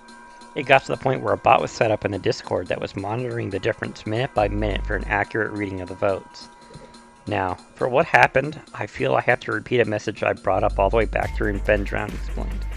There was a vote that brought a lot of contention and a lot of vitriol in the community over the results. Here, I saw a lot of the same. And I've seen some folks take their anger over the results way too far, and to the developers of the video game and the ARG. What were the results? Well, a screenshot of each tweet at 10 PM EST, and iNA had won out by 4 votes. I think Dr. Cullen, PhD, had the best take on this. I'm just gonna hope that people didn't lose sleep over the very fun, very fictional I2 ARG, especially when the first one was subverted in the actual game and more or less a troll by Yuchi. Like, it seems pretty obvious that the point of the evil organization trying to weigh the sins of 2 people was by putting their face up to a Twitter poll or gaslighting the same audience by shifting the blame to them. The unfairness is the point, because the act is fucked. Anyway, controversy aside, the results came out and got a new report on the Sanaiku Foundation website. iNA Ichirai found and rescued. Earlier today, our Missing Persons Task Force found and rescued Ms. iNA Ichirai in a mountainous area of the Chiba Prefecture. She was delivered to the police and emergency services after her rescue. We've been told she is in good health both physically and mentally, and her family has been contacted. We are proud that our actions led to this favorable outcome. We will continue to find missing persons with renewed vigor and resolve. Now, the fact that this is worded nearly exactly to how they worded their finding of the mysterious individual labeled A, I'm going to theorize that A was a previous kidnapping victim similar to iNA and Minato. And since A got out, they were likely the winner, similar to how iNA was here. Who was our loser then, you might ask? Well, it possibly could be Jin Furore, the victim in The nirvanA initiative. And when we go forward, we see, as a result of your choices, iNA Ichirai has been rescued and Minato Sotobaro's existence has been removed from this world. The sinful thief will return to her normal life, and the greedy obsessive will disappear forever. A very interesting conclusion indeed. Thank you for your participation. The next experiment will begin at 5/19/2022, 19 PDT. Thank you again for your cooperation. So, yeah, Minato's probably going to be a half-body victim at some point in time, or was a half-body victim at some point in time, so that's great. And finally we got some updates on iNA from her personal account. This is iNA. Thank you for everyone who helped me. I was rescued and I'm in the hospital now. Why was I imprisoned? What did the perpetrator want? I still don't know, but right now I'm relieved to be safe. And maybe now's the time I should face the things I've done and reflect. School and friends, nothing is the same. I always knew this would happen eventually. Now's the time to change. Maybe it's too late, but I've made up my mind. Thank you everyone, really, truly thank you. I'll never forget how you helped me. Bye-bye. You know that, iNA had stopped tweeting. Interestingly, she vaguely talks about her previous crimes even though she's literally responsible for the murder of a man, but best we can do now is to live with our choices and hope she is serious about her rehabilitation. With that, I think this is the most coverage we have at the current time. Hold the phone, I'm literally editing the last chunk of this video, and there's a new trailer for The Somnium Files, the nirvanA initiative. It's the character trailer, and we're gonna go through this live because, oh boy.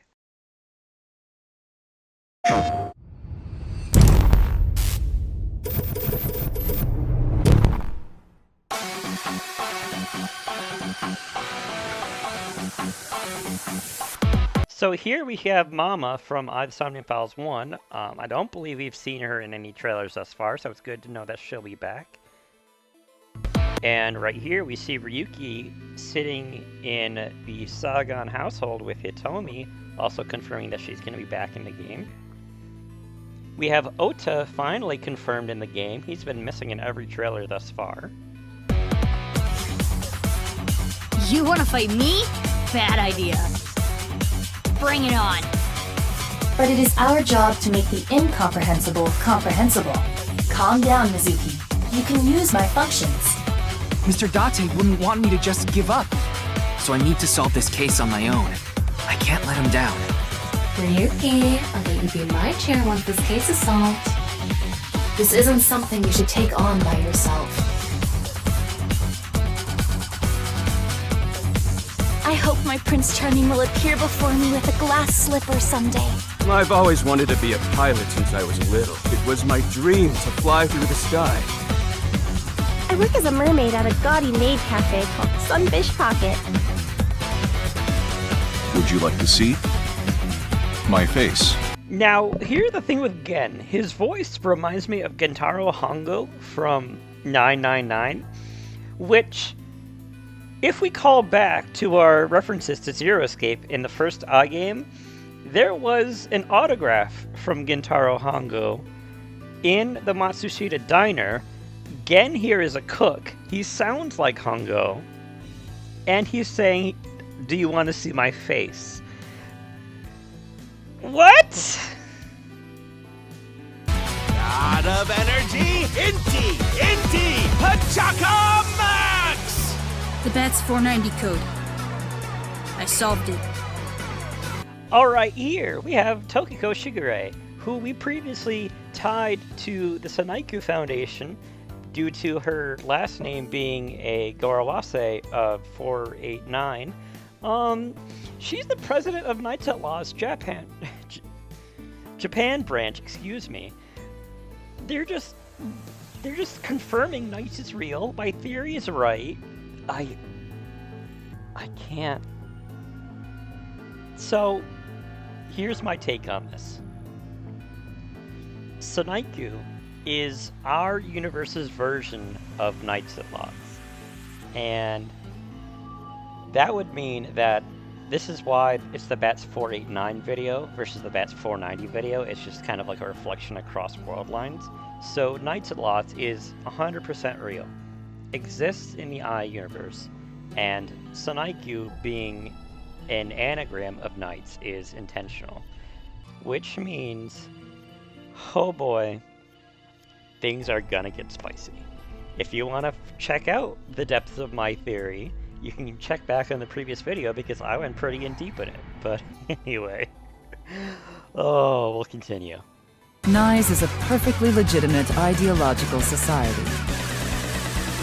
The ultimate dream that humanity has been yearning for thousands. Also, I want to say there's a clone of Horadori here. It's probably for like an effect. It's probably like this probably isn't a legitimate clone, but I just wanted to point it out. Of years.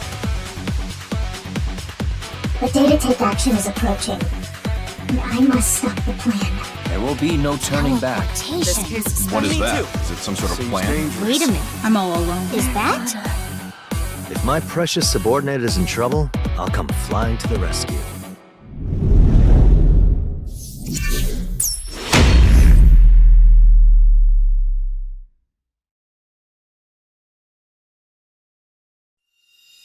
Sync Somnium Power! Hourly wage increase!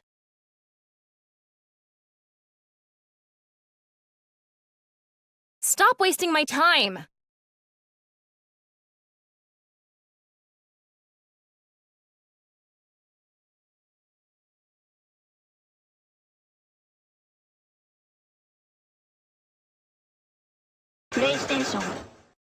Anyway, back to the regularly scheduled script. The Hidden Bats page will update with the next experiment on May 19th, and we'll begin the next episode with those events and events immediately following. If you guys like this or learned something new, why don't you drop a like or a comment explaining your thoughts? I'd love to hear from you and try my best to answer as many as I can.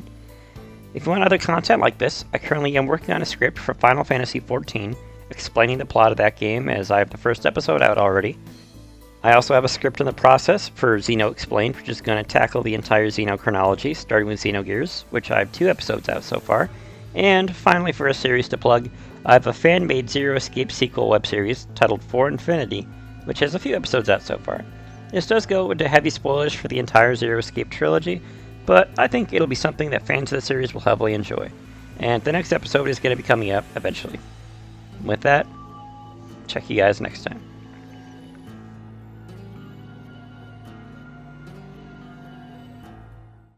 No forgiveness! No mercy! Never!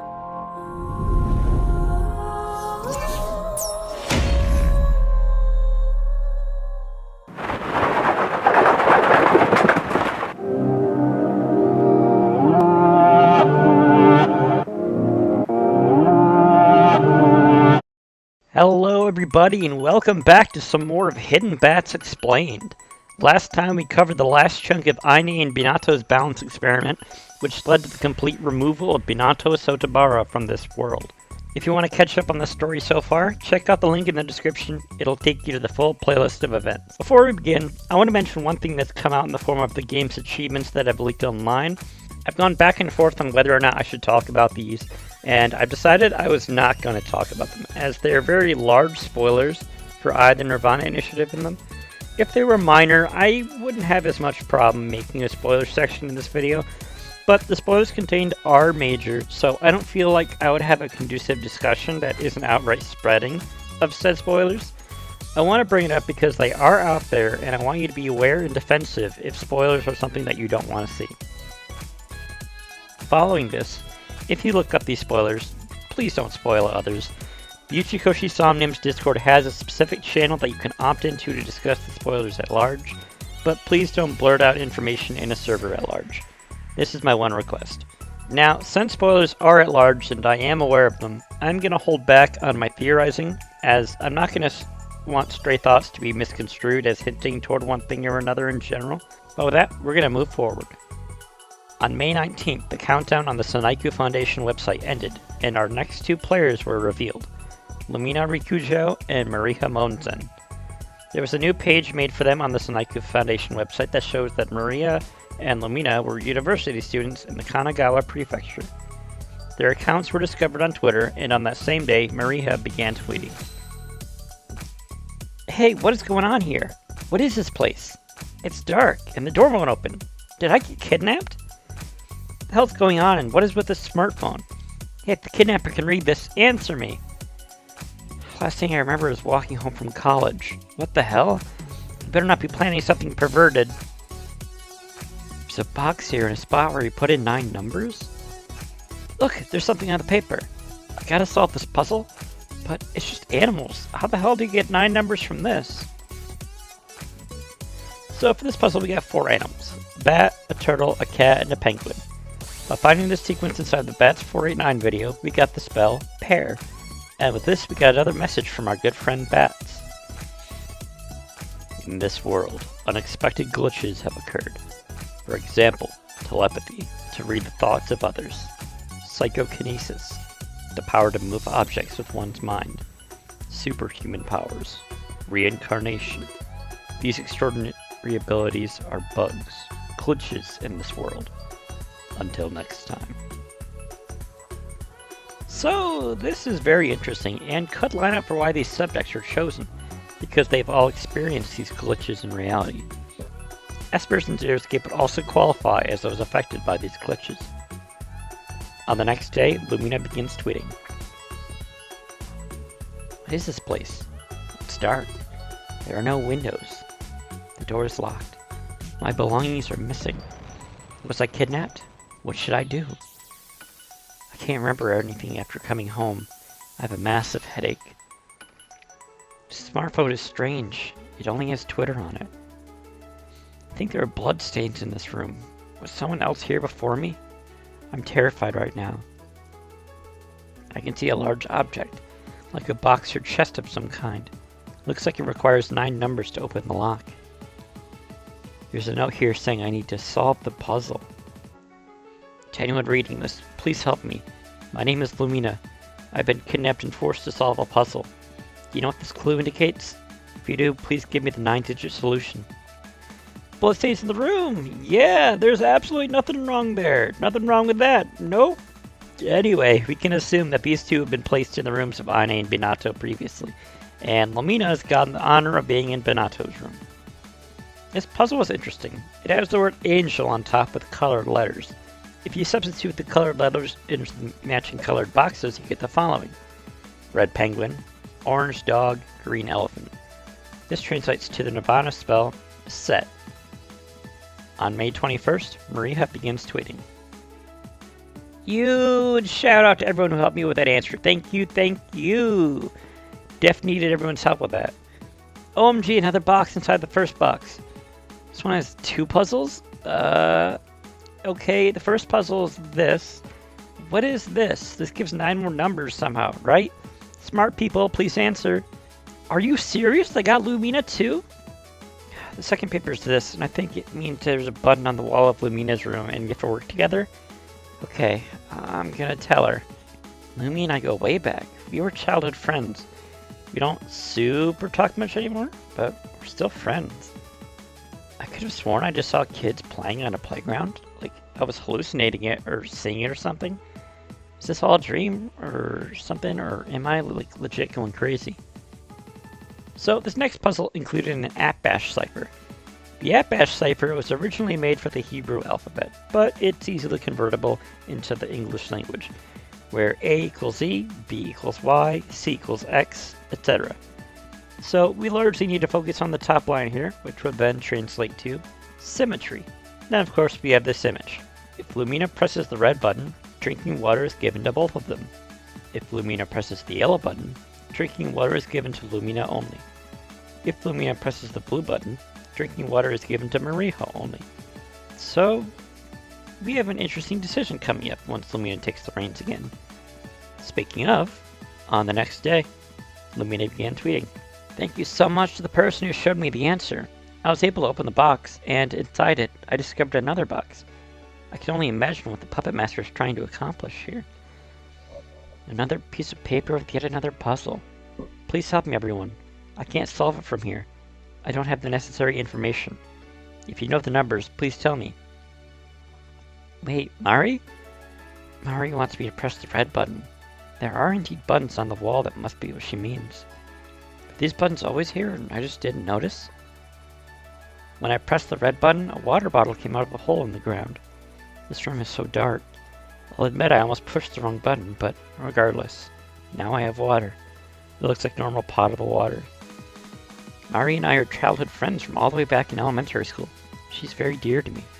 I was terrified of the prospect of being alone, but knowing Mari is here will keep me calm. Alright, so this puzzle gave us a grid. And if we lined up the alphabet here in these boxes, and then we use the animals above to mark the letters, we get the code DEBBLE. I did mention it at the top of the episode, but thanks heavily to the players in the Uchikoshi Somnium Discord server for not only solving these puzzles, but also archiving the answers and how they were solved. It is fun playing this live, but if it weren't for you all, I wouldn't have been able to have as clear descriptions as I do now. So thank you, Mori, et al. On the next day, Maria continues tweeting. Yes, the numbers for the last puzzle were right. Good job, everyone. But get this, there's another box. This is really getting on my nerves. This is the next puzzle. Please help me if you can. Let me know the numbers when you figure it out. Thanks to Lumi, I got some water. It was brought to me while I was sleeping, apparently. What can you expect from a creepy red button? Wish I could find some kind of clue to escape. All I can really do right now is solve puzzles. Could at least get some reward other than just water. I wonder if there's some meaning behind making Lumi and I work together. Now for this puzzle, we have Unicode. These codes relate to the emojis that showed up in the Batch 489 videos, as they translate to the smile, the singular eye, the sad face, the skull, and the "I'm fucking done with your bullshit but I have to keep a smile or else I'll be fired" emoji. This then gives us the nirvanA spell, Mutual. And we have another message from Bats. Have you ever doubted your senses? Have you ever thought to yourself, is this feeling real? All human senses are ambiguous. There is no absolute sense. Physical sensation is fallible. Physical movements are prone to error. All 5 senses are fallible. They can be disordered and misled by illusion. Consciousness is fallible. There is no intrinsic indicator of waking or sleeping. Calculations are fallible. What is correct may later need correction. The whole existence of the self is made up of these false sensations. So then, where is the unquestionable? Until next time. On May 24th, Lumina continues tweeting. The previous puzzle solved. Thank you so much for the help. Unfortunately, there's another box inside, which was disappointing. What does this kidnapper want, really? The puzzle came with instructions as before. This is it. I'm sorry that I have to rely on you all, but there is no other way. Along with that paper was this one. Food and water are scarce in these rooms. I definitely have to team up with Mari for this. Mari received her water, and I'm glad it worked out. Funny enough, I also prefer regular water to mineral. Why are we being forced to cooperate for these tasks? What do you want from us? Just a moment ago I saw a black figure, a shadow. It looked like a young boy. But did I really see it? Or was it just an illusion? Something supernatural? I've been seeing similar things frequently lately. What is happening? Alright, so this puzzle starts with @user roar real pedals simulation, which that use of the word simulation is very interesting compared to the previous bats messages, as it seems to align with the conspiracy theory that we live in a simulation, and the superhuman powers like this might be constituted as glitches in the programming. So to solve this puzzle, we'll be taking this phrase and removing the letters that the animals represent, as these are minus signs. Although I should mention there was a glitch itself here, as this mouse at the bottom was supposed to be red, not orange. And when you take away all of the letters, we get @error repetition, a new Twitter account with only a single tweet made a week before. Twin. You got the number, and then send it off. And then Lumina got another instruction card. Lumina will state Maria's date of birth. Maria is to send Lumina's correct birthday to the contact. If the date is correct, both get drinking water. If the date is incorrect, only Maria gets drinking water. If Maria does not send the message, only Lumina gets drinking water. Now, here we have another screw up in the system, but this one seems to be due to a mistranslation. And the task is meant for Lumina to send Maria her own date of birth, and then Maria sends that date of birth off to the number in her contacts. On the next day, Maria continues tweeting. My hair is getting so messed up, and I feel weak as fuck. This sucks. You could have at least put a bathtub in here or something. Pervert freak kidnapper. I'm so pissed. This is today's puzzle. I have no idea what this even is. Whoever gets it, hit me up. Got a reply from Lumi. Something about her birthday? What is this, some kind of test? What the fuck is wrong with you? You're seriously gonna lie to me like that? OMG, why? Okay, I sent the message just like Little Miss Liar wanted. 2001, May 1st. Okay, sure. I told you Lumi and I grew apart. I know this isn't gonna make any sense to any of you anyway, if only. Oh, well, we have some embers of conflict, as supposedly Lumina has sent the wrong date of birth. Very strange, but we'll have to see how Lumina reacts to that when we return to her. But first, the next puzzle. We have some of the animals mixed in with some hieroglyphics. Translating this out, we get separation, and then send this new number off to Maria. On the next day, Lumina continues. The numbers are correct. Thank you, everyone. There's another box inside. How long is this going to go on for, I wonder? This is the new puzzle. Anyone reading this, please solve this. I need your help.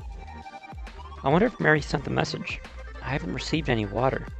Mary sent 2001 May 1st? Seriously? That isn't my birthday. My birthday is May 11th. Does that mean only she got the water? Okay, checking back, I did send the wrong numbers by mistake. I can't believe I was so careless. But Mary knows my birthday. I'm sure of it. So, there's the reason. Lumina had a typo. Although it's very strange Maria would immediately assume Lumina is lying, versus having made a mistake since they're supposedly friends. Well, we'll just have to see how things go when we reconnect with her. With this puzzle, we have a pigpen cipher. This is a cool form of cryptography. These include a key that looks like this, and we'll take the shapes here, and then find the letters that correspond with these images in the grid. First though, we have the green mouse which relates to C. But then this shape here is O, as it's O here on the key. Continuing forward on the end, we get conflict. Putting the spell in, we get a new message from Bats. Consider a jar with balls in it. There are 3 types of balls: white, gray, and black. The balls represent man-made technology. White balls represent beneficial technology, such as railroads or antibiotics. Gray balls represent technologies that can be seen as either beneficial or detrimental, such as gunpowder or nuclear fission. Black balls represent technology that is completely harmful and will destroy civilization once it is taken out of the jar. Mankind continues to extract balls without stopping. The balls cannot be put back in the jar. So far, mankind has been lucky enough to only have taken out white and gray balls. Can this be considered a mere coincidence? Mankind has a long history of invention, and new inventions are made every day around the world. Why have we never drawn a black ball? Is there some will preventing it? Until next time. The numbers were right, and I'm so fucking tired. It's almost funny how Lumi's freaking out, though. Told you. And now this paper is saying I need to work with Lumi again. For fuck's sake. You know what my favorite part of Twitter is? Blocking a-holes. Maria blocks Lumina's account. Listen, I study harder, I'm more popular, so why do I have to deal with this? If it was just her, I'd understand that, but... You ever think it's really weird how Lumi's been so calm being trapped in a room like this? Kinda suspicious if you ask me. She's probably the one doing this. You know what I'm gonna do when I get out? I'm gonna find her and beat the shit out of her and destroy everything she holds dear until she confesses. Okay, whoa, now she's gone off the deep end and is going scorched earth. The lesbians are getting divorced. I repeat, the lesbians are getting divorced. Now, what's interesting here is we're going to divert from the first round by not getting the burner accounts of these two. Or another puzzle or spell. Maria's last tweet on this account was the last tweet there. And we're going to catch up with Lumina now. The solution was correct. Thank you. There wasn't anything in this box this time. However, today I awoke and found a white box next to me. There are no accompanying instructions. I don't know how to open this box. Impossible. Maria blocked me? Why? How could you do that? So what am I supposed to do with this white box? Why would you just abandon me like this, you bitch? You knew the date I sent you was wrong, and still you used it against me and then blocked me? What the fuck is your problem? You've always been distant. I guess this is your way of finally abandoning me, huh? Are you fucking kidding me? But you've always been like that, haven't you? Running away and crying because I'm better than you. Fuck off with that. Fucking bitch, fucking bitch, fucking bitch, fucking bitch, fucking bitch, fucking bitch, fucking bitch. I only get away with this. I only get away with this. I only get away with this. I only get away with this. I only get away with this. I only get away with this. I only get away with this. I only get away with this. On the next day, Bats tweeted, "Balance experiment. This will decide Maria and Lumina's fate. Rules. Compare follower count of Maria and Lumina. More followers is rescued. In a tie, both are rescued. 2 lives hang in the balance. The choice is yours." Deadline, May 30th, 7 p.m. PDT. Hashtag Hidden Bats. Okay, so now we have something more manageable. We had a day to equalize the follower counts for both accounts, and I'm gonna be honest, I tried my absolute hardest to sway the vote toward Lumina being the only survivor. I was there to offset the votes as best as I humanly could, and yet, on May 30th, each account was counted as having 1846 followers. The players had tied the vote. A new news article was posted to the Senaiku Foundation website. Earlier today, our Missing Persons Task Force found and rescued Miss Marika Monzen and Miss Lumina Rikujo along an area of coastline in Aomori Prefecture. They were discovered lying on the beach and delivered to police and emergency services. We have been told that they are in good health both physically and mentally. and their families have been contacted. We are proud that our actions have led to this favorable outcome. We will continue to find missing persons with renewed vigor and resolve. Then, Bats lets us know the next session was going to begin in 2 days' time. And we got to see the results of our actions from the new Twitter accounts for Maria and Lumina after having been found. Hey everyone, it's Maria! I was finally able to escape. Thank you everyone who helped me. I honestly didn't think I'd ever get out of there. Thank you so much! I need a bath and a salon trip right now. Oh, and to the kidnapper? What do you want, really? I'm gonna find you and sue you to oblivion. I'm studying law, so I know a thing or two. Just wait till I find you. Lumi got out too, and honestly, I'm so happy.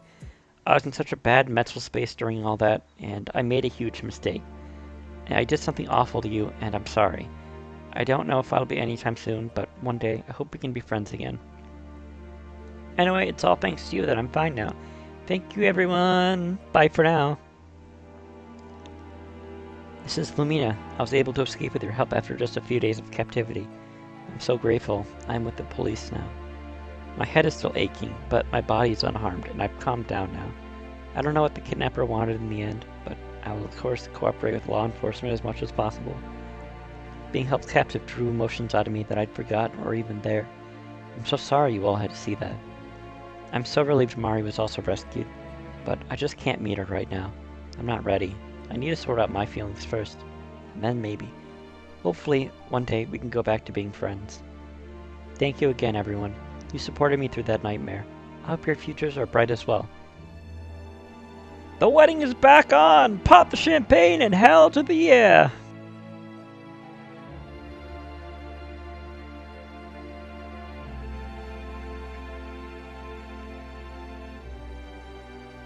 Now that celebrations are complete, we collectively all got a gut punch when the Sonaiku Foundation website updated next on June 2nd. Disappearance of Iris Sagan in Cairo Goshiki. The Foundation has received information regarding 2 missing persons. Missing persons reports have already been filed with law enforcement. The persons in question are as follows. Miss Iris Sagan, high school student, Tokyo. Mr. Cairo Goshiki, self-employed, Tokyo. We at Sonaiku Foundation are fully cooperating with the ongoing investigation into these cases. If anyone has any pertinent information, no matter how minor or inconsequential it may seem, please contact the Foundation immediately. Yep, that's right! Iris has gotten kidnapped! Oh man, this is such a cool twist. We had a 4th person that was found on the website, one Faya Hanadate, but we saw that they were preparing for that, so they must have decided to throw in a curveball. And this is where I'm going to call it this time, as I'm going to leave the 3rd round for this final video in the series, and then we'll continue into AI The Somnium Files, the nirvanA initiative. I want to thank you all for showing your support on the previous videos in this series. It's clear to see this is resonating with a lot of people, and that means a lot to me, as honestly it's been a dream to be able to make content like this. If you like this kind of stuff, feel free to check out the rest of my channel, as there's definitely more to come.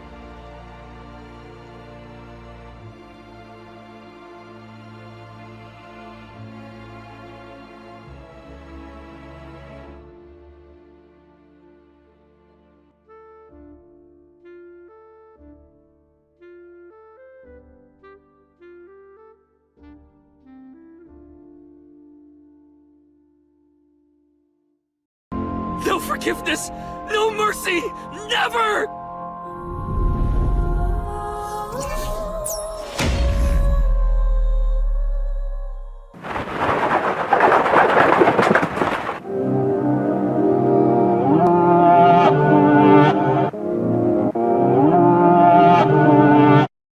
Hello everybody and welcome back to some more Hidden Bats Explained. We are here at the end to cover the last balance experiment and solve the mystery of this captor.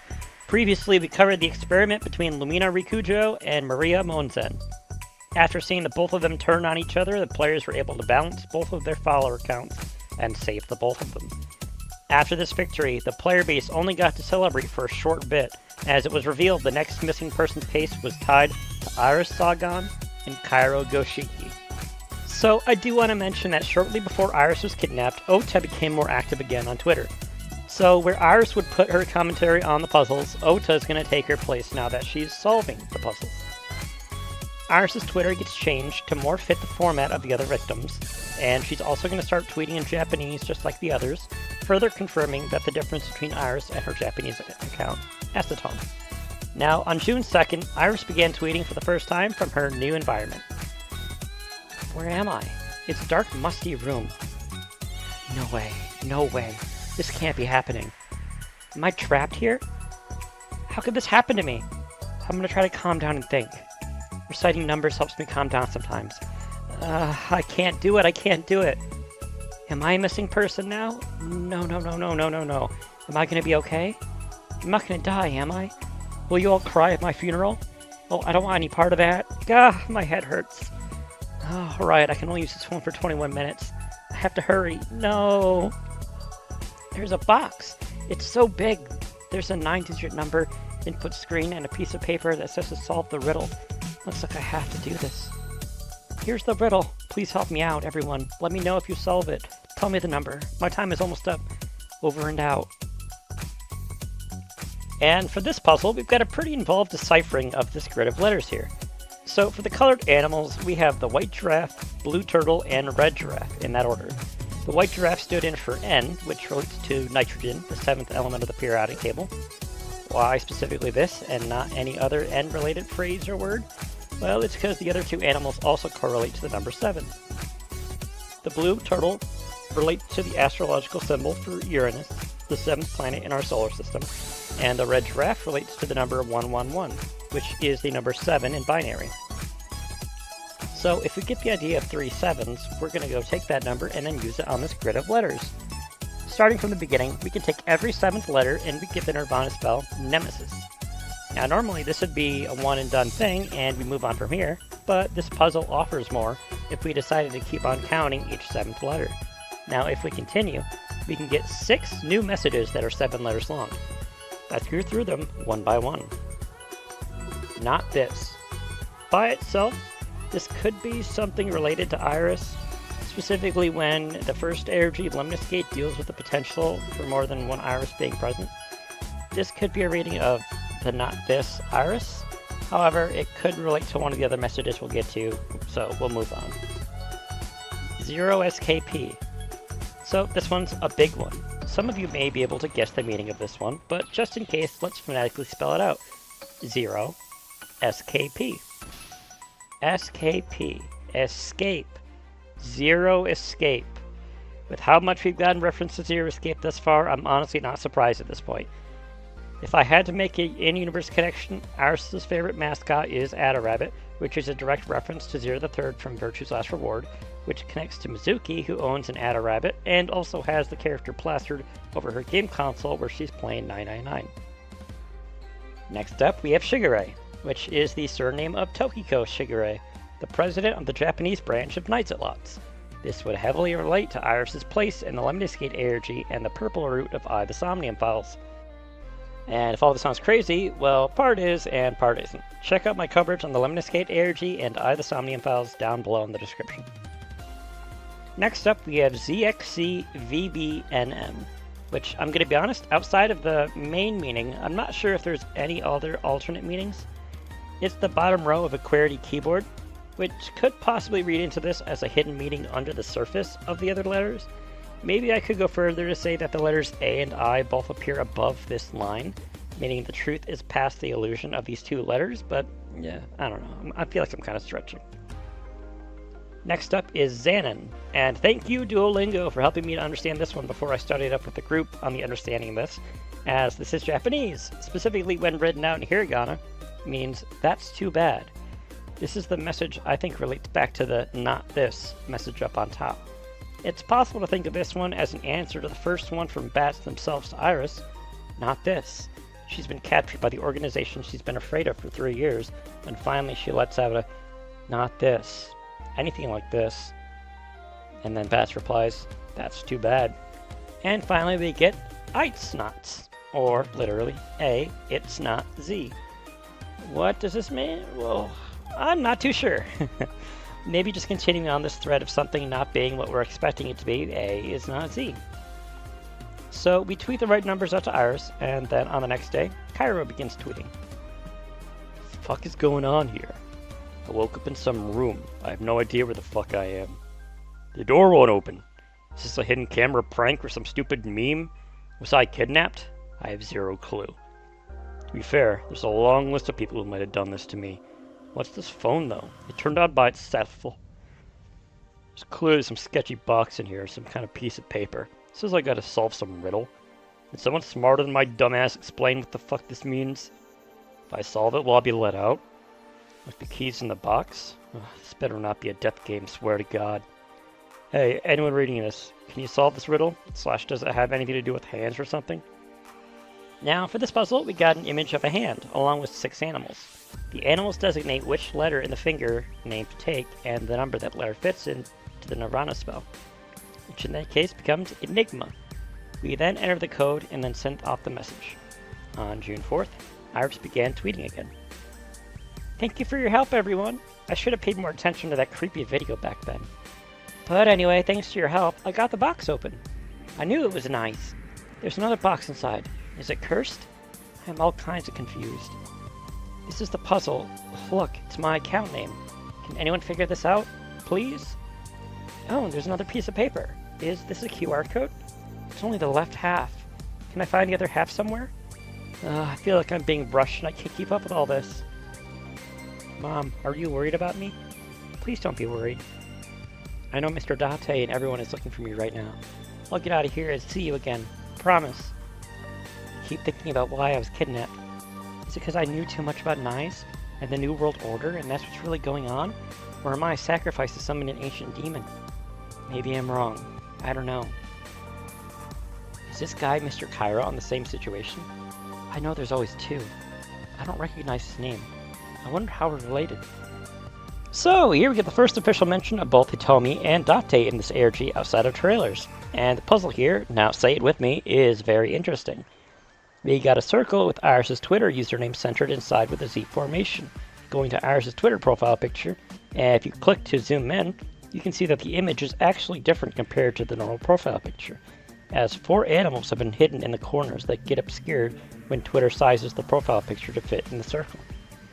Taking that Z formation, we'll take the letters from the top left, top right, bottom left, and bottom right in that order, which gives us the spell for hurt. We also have 1/2 of a QR code here, and try as the players did, we were unable to restore the other half of this QR code alone. So we could only wait till we got the other half. We sent off the numbers to Iris, and then caught back up with Kyra on the next day. Hell yeah, the numbers are right, you guys kick ass, but when I opened the box there was another one inside like a Matryoshka doll.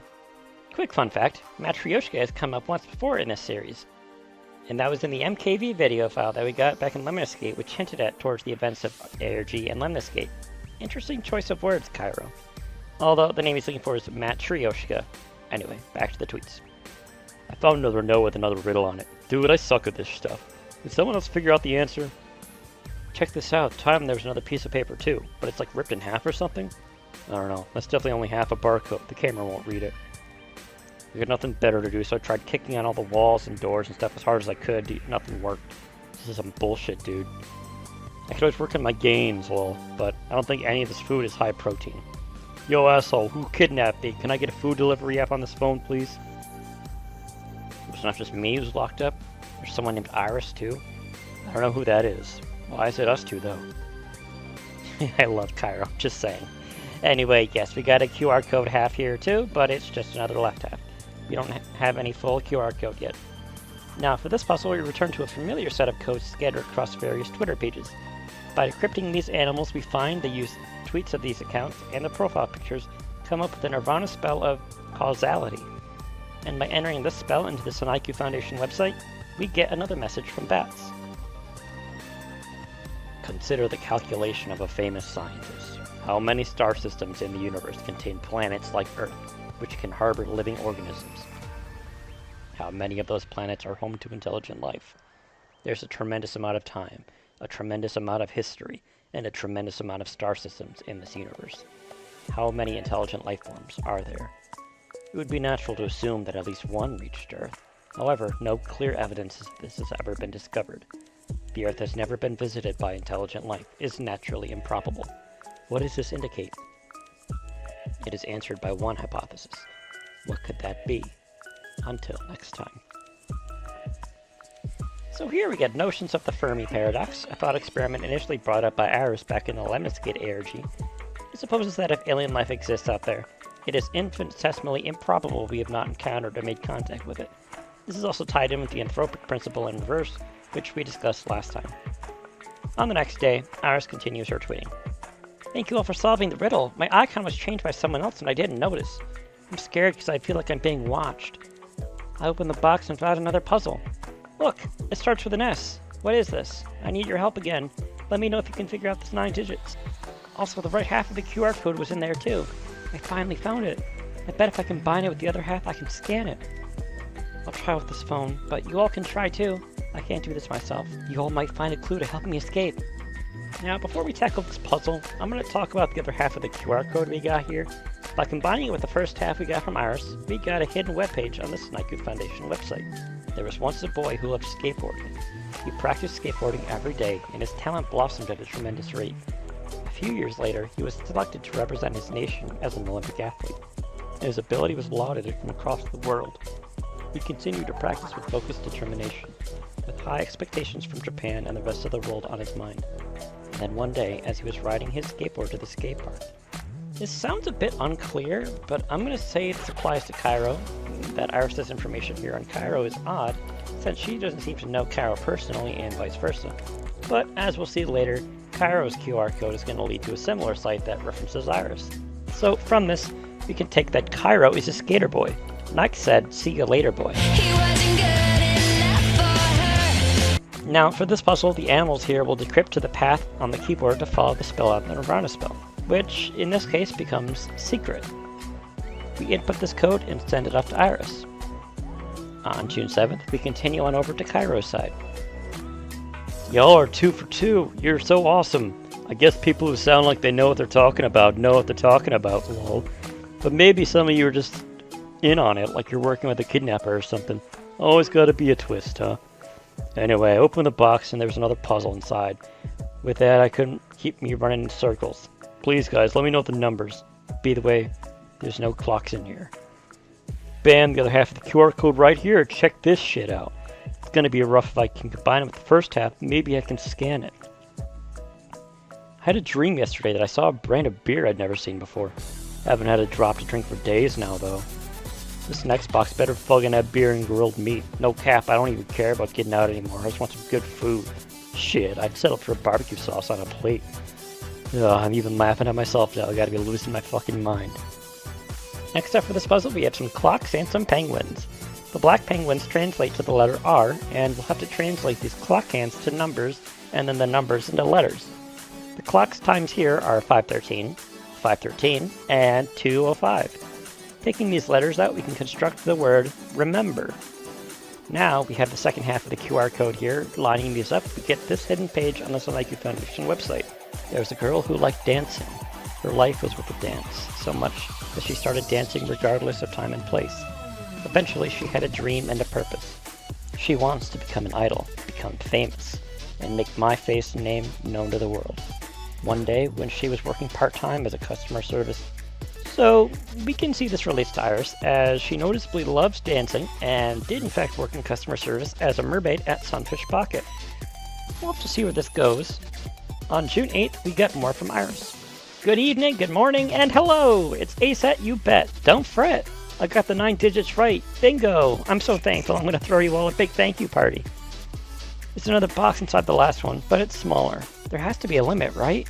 Will you all help me with the final questions? Or if I'm stuck here forever, at least I'll be moving my stuff.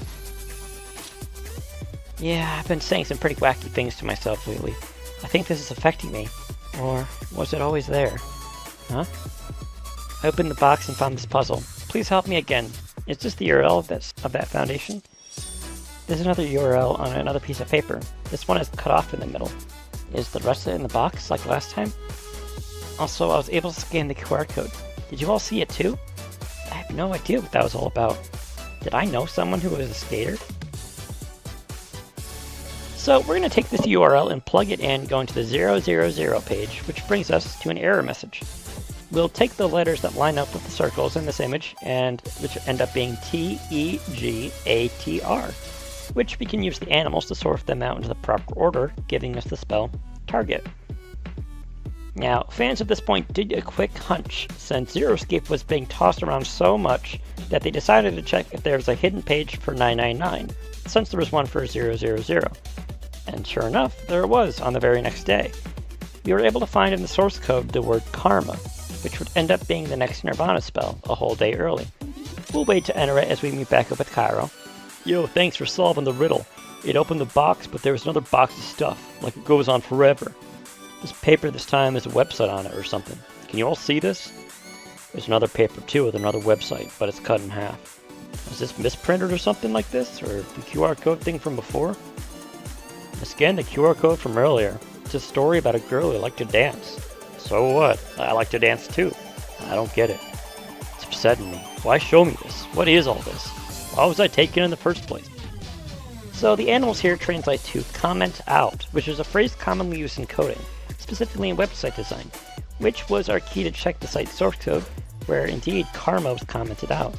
Now, it was real interesting getting to see this reference to Zero Escape, but this isn't even the largest reference to Zero Escape that happened on this day, as Spike Chunsoft uploaded a clip with the caption, Phi, and it's a similar scene as the first trailer of this game, with Mizuki playing on her game console.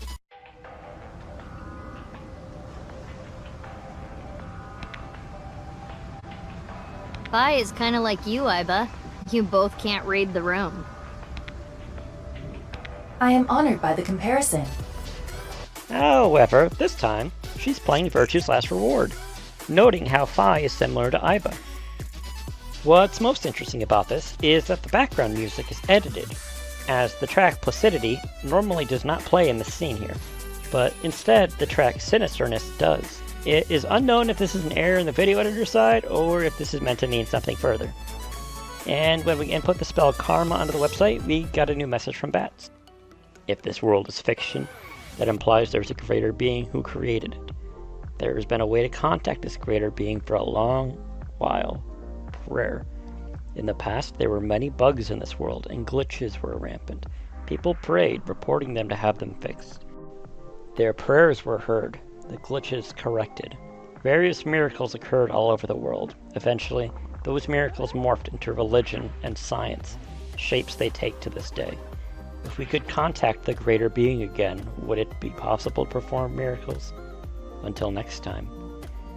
And finally, of note for this day, Cairo seems to be from the future, as joked about by the community, as he's uploaded the wrong screenshot here. He's posted the second half of his website, which wasn't live yet. It seems he's supposed to post the first half like Iris did. Oh well, we'll come to know on this website on the 11th. On the next day, Iris continued on Twitter. Thank you for your help. I'm the daughter of Iris's mother. Your cooperation is greatly appreciated. Did I get you? The numbers you gave me were right. This is the puzzle this time. It looks readable, but not. Is this a cipher? Help me out. Also, look at this. It's a piece of paper with the rest of the URL from last time. I'll put the two together in a sec. Is this real? I don't understand. My hands are shaking. We do have her second half of said website, which shows the following. He was skateboarding to practice. He nearly crashed into a girl wearing headphones and dancing on the side of the street. He barely managed to avoid hitting her and he wiped out. When he looked back, the girl was gone. He took a few moments to catch his breath and started skating again. As he approached an intersection, however, he was struck by a car that ran a red light. He injured a tendon in his leg, and his path to becoming a professional skateboarder was severed permanently. If only things had been a little different, this wouldn't have happened. He quit skateboarding after that. He didn't take it well. The resentment festered in him. Eventually, he fell into the wrong kind of crowd. No, Iris, move out of the way. Oh no, she has her earbuds in.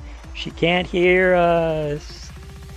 Anyway, more seriously, it seems that Cairo is said skateboarder inside the story, and while I wouldn't necessarily say that she's directly responsible for him crashing, it does seem like she was involved in the incident that caused him to become seriously injured and changed his life course.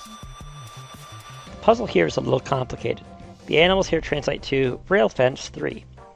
A rail fence cipher, also commonly known as a zigzag cipher, plots the letters into a grid, and we start with a height of 3. We'll take the text above and then follow it through, skipping 3 boxes, Then you continue on where we get the message, translate Gisei from JP to EN, which if we plug that in from Japanese to English, we get sacrifice. We pass it in the spell and the message and send the correct numbers off. On the next day, we got something new. As I was writing the script, I have to make a quick detour as Nintendo Life uploaded a 40-minute video detailing what I assume are the events of the beginning of the game. Now, I am going to talk about this and analyze what we see. If you want to skip this diatribe, you can click the timestamp below. All set? Let's go. We begin the preview on February 10th of 2020. We know it's 2020 because AI The Somnium Files 1 ends near the end of 2019, and the Ryuki POV takes place about a few months later. So this brings us to 2020. This chapter is titled A Strange Tale, Converge Chapter 0, which sounds like it's a prologue of sorts, but I'm going to keep my eye on this wording here. It seems important. We open up at Studio DeVita at a Baby TV, as Ryuki and Boss seem to be participating in a game show of sorts that we've typically seen hosted here. The host begins the next question, asking the identity of an Indian deity that is half god and half beast that imbibe sense and are known for their musical ability. Imbibe, I'm learning here, is a word that means to drink, so that's neat. Ryuki presses the button and we get our choices, Satyr, Gandharva, Centaur, and Date. Now, Date here is the joke answer if I've ever seen one. Satyrs are from Greek myth and are lustful, drunken woodland gods who are depicted as mostly a man with a horse's ear and tail, although the Romans have provided us the more traditional depiction of them, having goat's ears, tail, legs, and horns, sort of like a mini centaur. Since we've eliminated Satyr and Centaur, we know the correct answer is going to be Gandharva. Now, what comes next is real interesting. We get the question if we're familiar with the new Cyclops serial killings. Oh no, not you, Mr. Ryuki! This question is for that person on the other side. Who was that? Was that to me? Am I supposed to answer that question? I am not aware of the new Cyclops killing. But before you do, I want you to take this question very seriously. The new Cyclops serial killings. The incident in which many victims got their eye gouged out and murdered. Are you or are you not familiar with it? I am. This is if we can dig into the details. So I wonder if this is... I wonder if this is something for... In other words, we're asking if we can give you spoilers for the first game. Ah. But don't worry. That's really cool. Even if you don't know anything about it, it won't affect how you progress through this game. Mm-hmm. So I do... So since I have played... Serial killers and what you're about to experience, they have nothing to do with each other.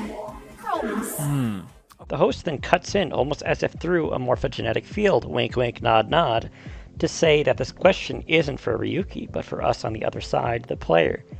Also, fun fact, it is likely that the second more feminine voice is that of Wendy Lee, who voices Clover in Zero Escape the Notary games. The final question relates to precognitive dreams, and then we get the scene from the trailer play out as the host splits in two, then followed by everyone else. We then cut to Mizuki 6 years later in the football stadium, discovering half of Jin Furure's body. Then we see the masked woman, who fires a sniper at Mizuki, presumably to halt her progress in the discovery of the body. Mizuki is able to block and evade the attack, and she's able to find the shooter by using Iva's X-ray vision, as she utilizes her revolver to incapacitate the shooter. She's also able to notice that the shooter is a girl, however, it seems upon firing her bullet that she scared the shooter away. Mizuki remembers the time when the right half of Jin's body appeared at Studio DeVita. We see a similar shot of the game show, which shows us this beginning scene was probably inside of a Somnium, inside Ryuki's head. As here and now, we can confirm that Komeiji is the host, Iris and Mizuki as a team, Moma and his thug is another team, and then Boss and Ryuki as the real Team Popo. Get a power outage, and then the right half of Jin's body appears with the Free to Free QR code posted on a sign embedded in his body.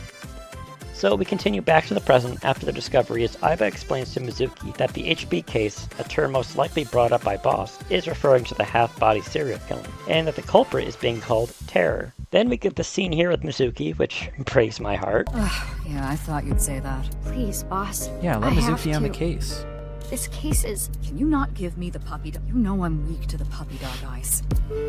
Come on, boss. Let us in. Let us in, coach. Fine. But promise me one thing. Swear to me that you won't do anything dangerous or illegal, no matter what. Promise. Yeah, I swear, I swear! And one more thing. I am your superior. You should address me with a little more respect. What do you mean? 10-4, boss man. I read you loud and clear. Boss man. Do you? So The Somnium Files. We learned that Jin was the CEO of an IT company, saying he was quite famous and made plenty of media appearances. And here we have Kagami.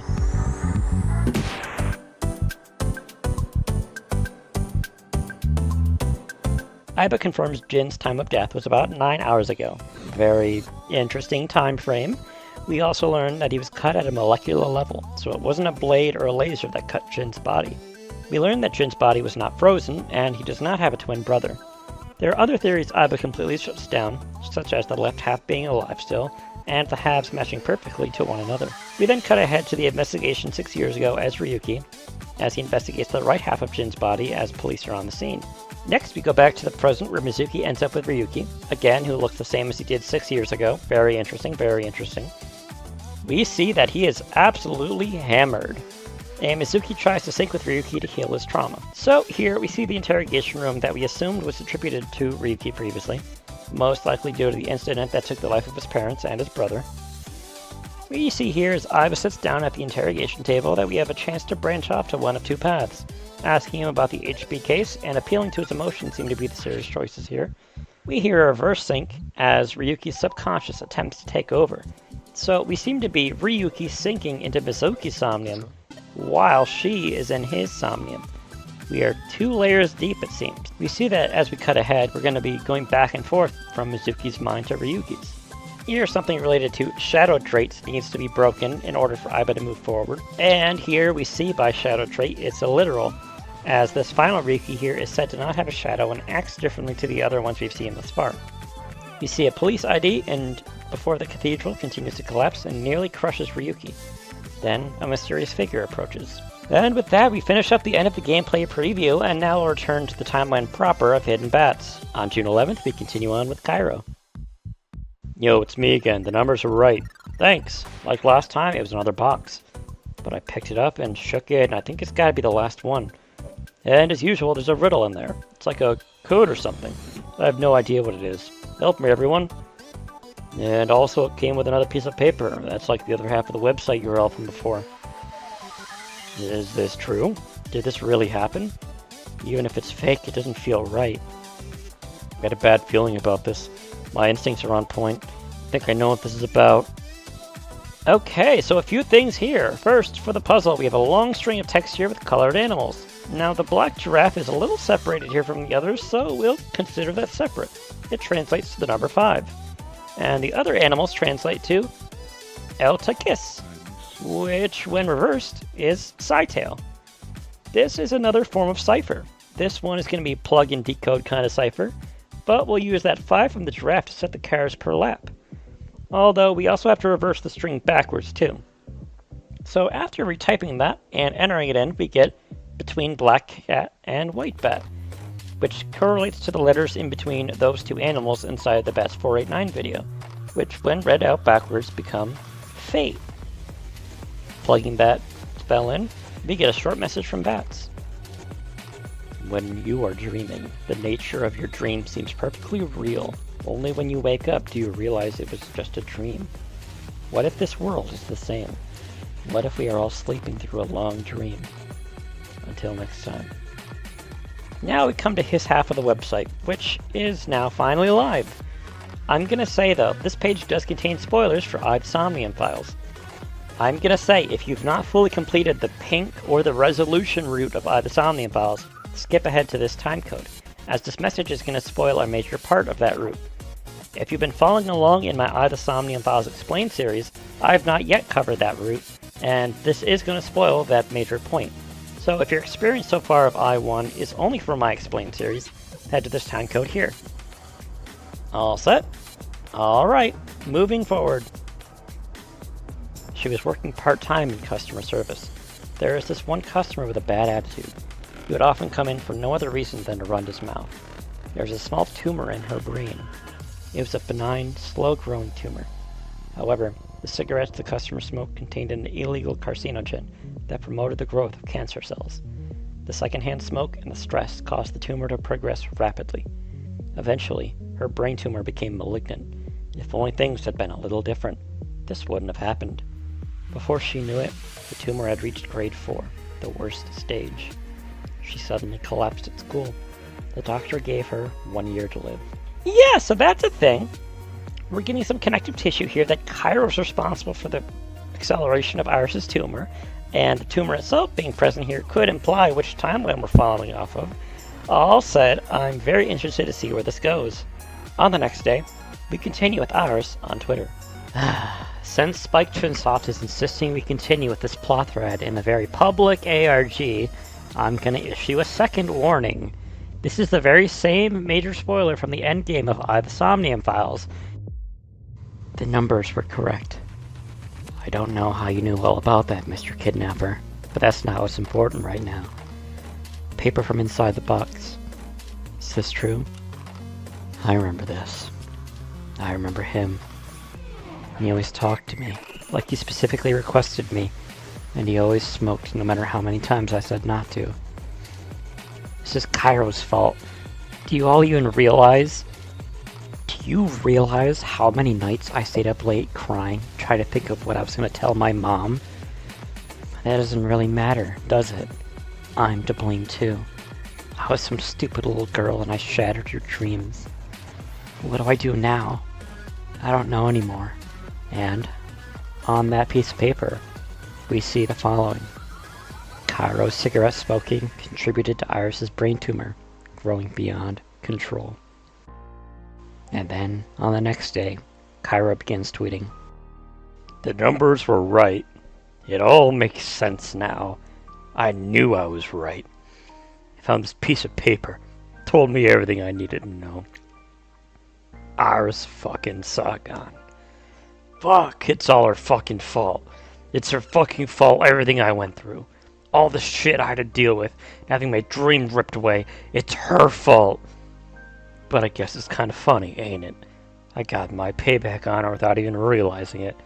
Now she knows how I felt my entire fucking life. Dance in hell, bitch. Listen, fucko. We all had to deal with dreams being cut short, okay? But blaming other people doesn't solve shit. Believe me. Now, clearly, one of these two have processed the information better than the other, but if we check that slip of paper Cairo received, we see this. Iris's absent-minded dancing caused Cairo to crash and ruin his career, turning him to a life of crime. And on the same night, Bats does confirm the fates of Cairo Gashiki and Iris Sagan will be determined on June 15th. On the next day, we got the very method in which we'll be doing that. Balance experiment. This will decide Iris and Cairo's fate. Rules. In this poll, vote for Iris or Cairo. The most votes is rescued. In a tie, both will be rescued. 2 lives hang in the balance. The choice is yours. Deadline. June 15th. 7 p.m. PDT. Hashtag Hidden Bats. And at the right time, it was down to the wire. And I'm not even going to pretend here. It became very clear very fast that some people decided that the way they wanted to end this ARG was to purchase bot accounts to rig the vote in their favor. It's one thing to vote to try to get your outcome delivered. It's another thing entirely to use illicit methods to gain an unfair advantage, and I'm thoroughly disappointed in those that decided to act this way. Much the same, there was also quite the string of toxicity over people who took the options extremely seriously and personally, and at this point I have to recommend that you not take the very fictional and very much not real game so seriously. If it's causing you legitimate stress and anger, then you need to take a step back, and if you're causing others to feel stressed and angry, then you are a problem, and as an adult you need to handle that so that it doesn't make the experience worse for anybody else. It should have been a sign that this is the second time I've had to bring this up in this ARG. please. All I ask is understand your limits and don't surpass that for yourself or for others. Now, with this, we got a new article posted on the Sanaiku Foundation website. Kairo Goshiki found and rescued. Earlier today, our Missing Persons Task Force found and rescued Mr. Kairo Goshiki in Toyama Prefecture. He was discovered lying in a ravine and delivered to the police and emergency services. We've been told he is in good health both physically and mentally. We are proud that our actions have led to this favorable outcome. We will continue to find missing persons with renewed vigor and resolve. And interesting enough, the patrons page of the Sanaiku Foundation website updated as well. First, we have a new prompt. As a result of your choices, Kairo Goshiki was rescued, and our Sagan's existence has been removed from this world. How do you weigh a sin? They manifested themselves in the numbers. The results of this experiment are fascinating. Thank you for your cooperation. The overseer of this experiment has a message for those who have participated so far. And finally, if you are able to find a new nirvanA spell in another place, submit it as an answer. Only those who do will discover the truth about this experiment. And then we have a video.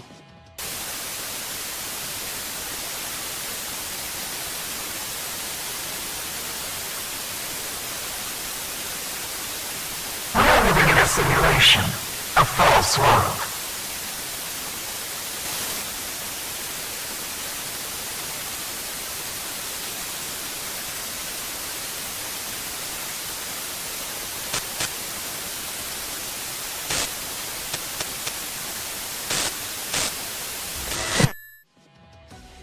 Now, taking this all in, we have Bats doubling down on simulation theory, and a final challenge for us. Seems like the final nirvanA spell is gonna appear within the confines of AI The Somnium Files, their nirvanA initiative, and finding that spell will unlock the truth of the balance experiment and hidden bats in general. With that, we have our final update on Kairo's updates on Twitter, though we must pour one out to Iris, who has now been removed from the world permanently. Finally, we have Kairo's new account, simply titled Kairo135711, which, funnily enough, is Kairo followed by all odd numbers, skipping the number 9. Huh. Yo, it's Kairo. I'm safe and sound now, alive and well. Can't believe I'm saying that after what happened. Must be tougher than I thought. It's all thanks to your help, though. Couldn't have done it without you. I don't know what that kidnapper was trying to accomplish, but maybe I should be low-key thankful that he introduced me to that woman. How did the kidnapper know about me and that girl's past? How did he know about the smoking? What is he, psychic? I heard they never found her. Maybe she didn't make it. I don't know. Crazy to think it could have been the other way around. Can't be thankful enough for how it all worked out for me. Anyway, I'm out. But I'm gonna do better. I promise you all that. I've been so stupid. I gotta do better. Maybe I'll even take up skateboarding again. When I was kidnapped, I remember thinking, like, what's gonna happen? Never thought it would turn out like this. Anyway, thanks to everyone who helped me out. See ya. And with that, for now, we are at the end of the Hidden Bats ARG. At least until the full game comes out and we get that final nirvanA spell. But I'm gonna call it here.